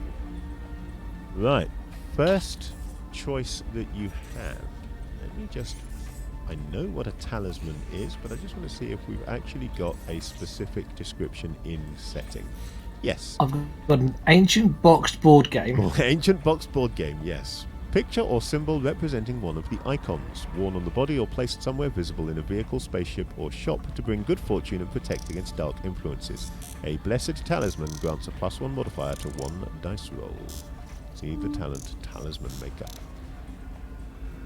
So you can have a talisman, which will give you a +1 pilot to 1 die roll. Or you can have a set of ordinary tools. Is that 1 die roll ever, or 1 die roll per session, or... Well, I will need to look up the Talisman Maker to be sure. That sounded like 1 die roll ever, but I will look at the talent. Okay. Which is going to be in the Mystic rules, isn't it? Because it's clearly a Mystic talent. So we'll find the Mystic rules. Or I've got to use this searchable thing that I already established was The searchable. PDF dots, yes. I can do this, honest. Oh, good lord, Mickey. D20 is a Talisman talisman. Right, you know how to create and bless talismans. The process takes a d6 hours and requires a chapel or altar. A talisman provides a +1 to 1 skill test, then the blessing wears off. So yeah, would be a talisman that would give you a +1 to 1 piloting test, and then it would wear off. Mm-hmm. The alternative is a set of ordinary tools. Sorry, a set of... Ordinary tools. I'll take the tools, please. Okay. tools. I can use those more than... Okay, since I am apparently giving exoshells to people, anyway, you can have a hand jet. Because you're going to get an exos. That sounds fun. So, What's a anyway. hand jet? I have no idea. I mean, I've Okay. got a wild Some culture, isn't it? But again, I think Special one. it's going to be quicker just to search hand jet.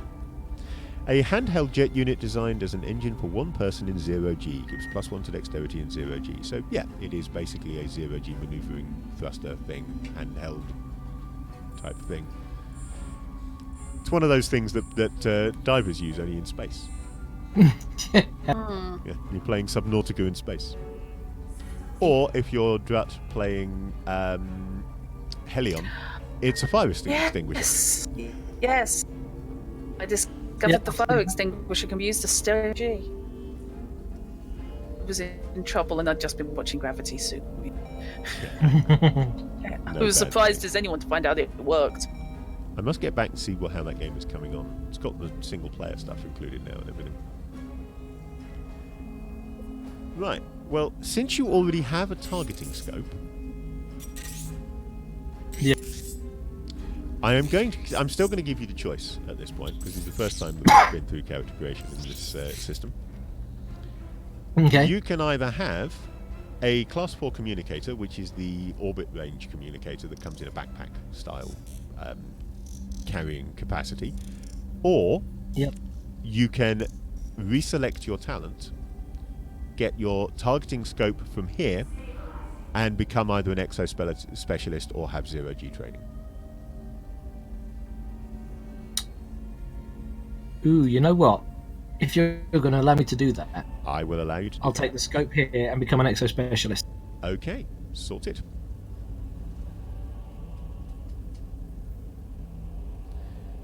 Force field is at full So your next choice is between a stun weapon or an accelerator pistol. Accelerator pistol is what railguns are called in this setting.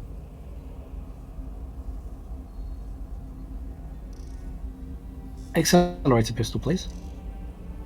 Let's face it, my background is pretty much terrorist. Why would I be stunning? True. all phases complete. And finally, you can either have exquisite clothing, or you can have a flight suit. Flight. All about the flight. All about the flying. Yeah. I've pretty much abandoned my privileged family life, everything else. Why the hell would I keep their bloody stupid clothes when I can have something utilitarian and Indeed. Oh, goody. Citizen pilot. Maybe I should change his last name to Smith. Right, so our scientist has a choice first off between a Class 3 communicator or a proximity sensor. Okay. So let's just remind ourselves of the communicators. We didn't look at Class 3, we looked at Class 4, which we know is a huge backpack job. Class 3 is a long-range communicator, usually handheld, communicates up to 100 kilometers distance. Right. Or what was the other thing? But the other thing is a proximity sensor. Mm-hmm. Seems a little bit of a downgrade, to be honest. Let me find the proximity sensor, and then I can tell you I'm going to take a wild stab that it probably comes under survival gear.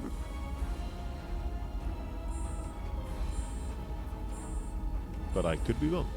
So I'm going to quickly search for a proximity sensor. Search for the proximity sensor.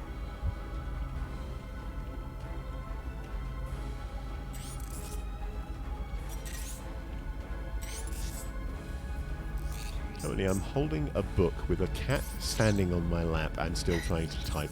So apologies for slight delays. The proximity sensor scans several spectra of the surroundings and displays detailed live information about terrain, vehicles, and even individual persons in the area. The information is not exact enough to identify someone or to make out more about a vehicle than type and model. The sensor has 2 modes. Active mode covers extreme range in open terrain and forests. Hidden objects and threats require a skilled sensor operator to spot. The sensor allows the operator to test technology to find hidden things in her surroundings.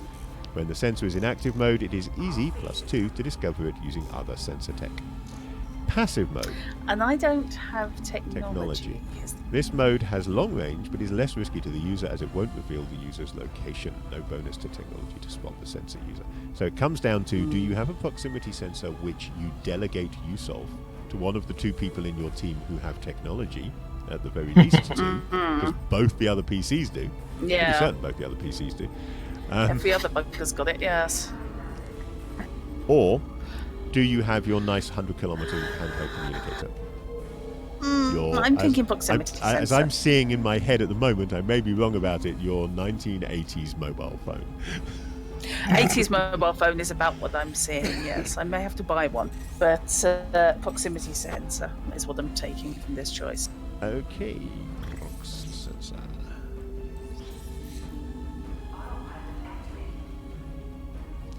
Right. Next up, you can have a computer or you can have a portable lab. Now, let's just have a quick look and see how they define a portable lab. Because I saw it as I was flicking through. I saw portable lab, I remember seeing it. Portable laboratory, a lab unit which can be used for most analyses, comes with bio, rad, chem and spectral sensors, gives a +2 to science when analysing foreign substances and objects. I'm thinking portable lab. Might be a plan. We've got a portaloo, lab. Thank you. You will then have a database, because again, I'm giving you all your exoshells for free, apparently.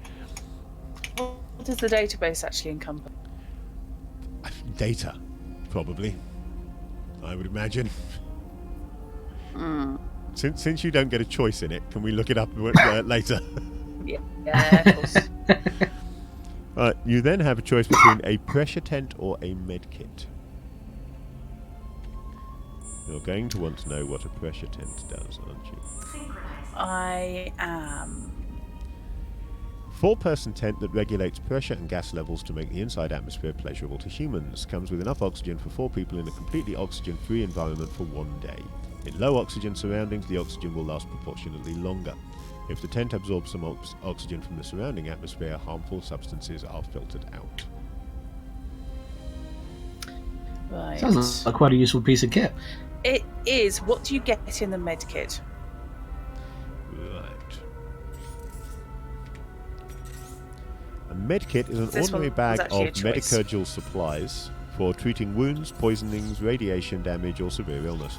Contains a diagnostic unit, suture gun, pneumatic needles, bandages, and other basic gear, as well as 10 M-doses. M-doses are basically auto-injectors for curing shit.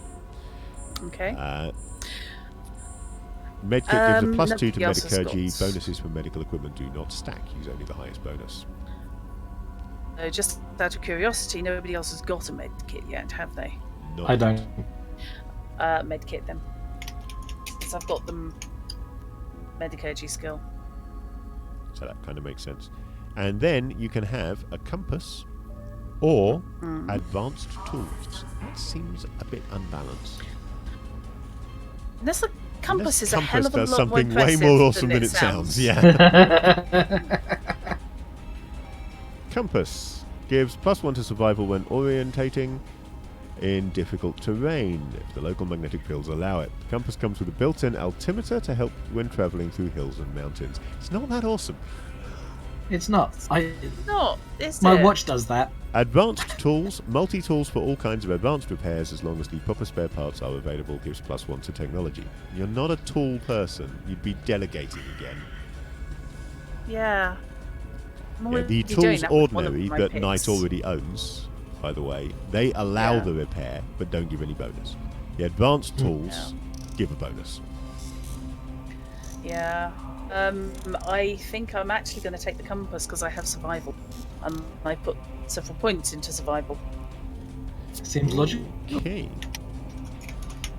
Despite it not being awesome. I want to know, when you are in space, what does the altimeter read? The altimeter just lies quietly in the corner crying. Yeah. To the blanket, rocking gently to it. I suspect it lies and says 0 because it's in a pressurized environment. It's working on the pressure. Could be. I mean, do we have artificial gravity? That's going to screw everything I'm pretty up. certain we have artificial gravity.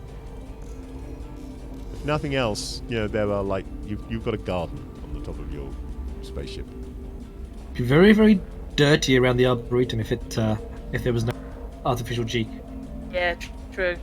Okay, the last thing, barring spending your starting capital on equipment, which we're not going to be doing here, that is supposed to be decided is your crew positions. Now, fairly obvious that Knight is going to be the pilot. Yes. And I hesitate to say this, but Drut does seem to have fallen into the captain role, rather. I'm sorry, pardon. Sorry, you've just completely worked out fish. Who fell into the captain role? Drut. Ah. Because you're very much the pilot, Knight. I am and very much. They are separate roles. And I don't have any command points. No, I don't have commands, except in as much as, well, let's face it, she'll probably be played with it. It does, I've however, gone for say privilege. in here also, you are free to switch positions during play, so the choice is not permanent. Basically, Take these crew the positions are captaincy really initially. only important during space combat. Yeah. And the positions are Captain, Engineer, Pilot, Sensor Operator, and Gunner. Now, you've got one character who really belongs in both the Pilot and Gunner roles here. Who was also probably the best trained for Sensor Operator.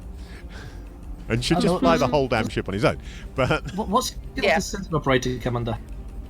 I would guess that Sensor Operator must come under Technology. As would engineer. As would Engineer. So basically, I could fly the whole ship on my own. But Yeah, you could. Did I take manipulation? I will- If not, why not? I will say now, though, that the scenario does not involve space combat, so it's all a bit redundant, except as a role-playing point as to what do you normally do. I would suggest that maybe you Blake 7 it, and while there are roles that certain characters are likely to jump into, anyone's really going to be doing anything. I mean, not anyone Fair can fly enough. the ship because you haven't spent the time to actually teach them how to do it, unlike the scenes that we had demonstrating in early Blake 7 that Jenna taught everybody how to do basic piloting. Which, to be honest, I may well be doing. But that's the But kind of thing obviously that'll happen in game. if we carry this on, can be done happily in game anyway. Yeah. Yeah. Absolutely, Meki. You would be perfect for the sensor operator in this situation. Provided that people can actually trust that what the sensors are telling you is what data you're giving to them, and it hasn't been manipulated, tweaked, and otherwise modified along the way. I think she wouldn't be a lazy pilot, Dav. I think she would be one of these, you all know your jobs. Kill them. This is where spend an entire session just completely gutting the ship of its wiring and rewiring it so multiple things can be done from one station. Stick my head out periodically. Is this something I should know about? No, No, nothing to see here. Move along. Right. Because I would Choose up really like to Netflix. read the guns to the pilot seat, please. So- no. Last thing we're going to do before I end this stream and we all wander off Uh-huh. is just purely as a heads up in advance, So, in case you want to do any tweaking over the next couple of weeks or what have you, I'm going to read you the opening to the scenario. Okay. The bridge of the Nazalis is quiet except for the steady hum of the ventilation system and the faint sound of avionic sensors. You've been travelling through the depths of the Dabadan system for the last week. At first, it was just another mindless routine job. Pick up and drop off. You've done this 1,000 times before. But then something happened. A blurry signal from a representative for the Foundation.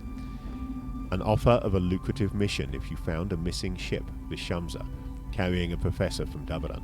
The pay was too good to turn down, and the coordinates of the last known position of the ship were just a short detour from your route anyway. So you took it. That was 2 days ago. Now suddenly the ship's sensors have come to life. Alerts and prompts warn you of something close by. It's not a ship, it's a station. And that is where we will be beginning in 3 weeks' time.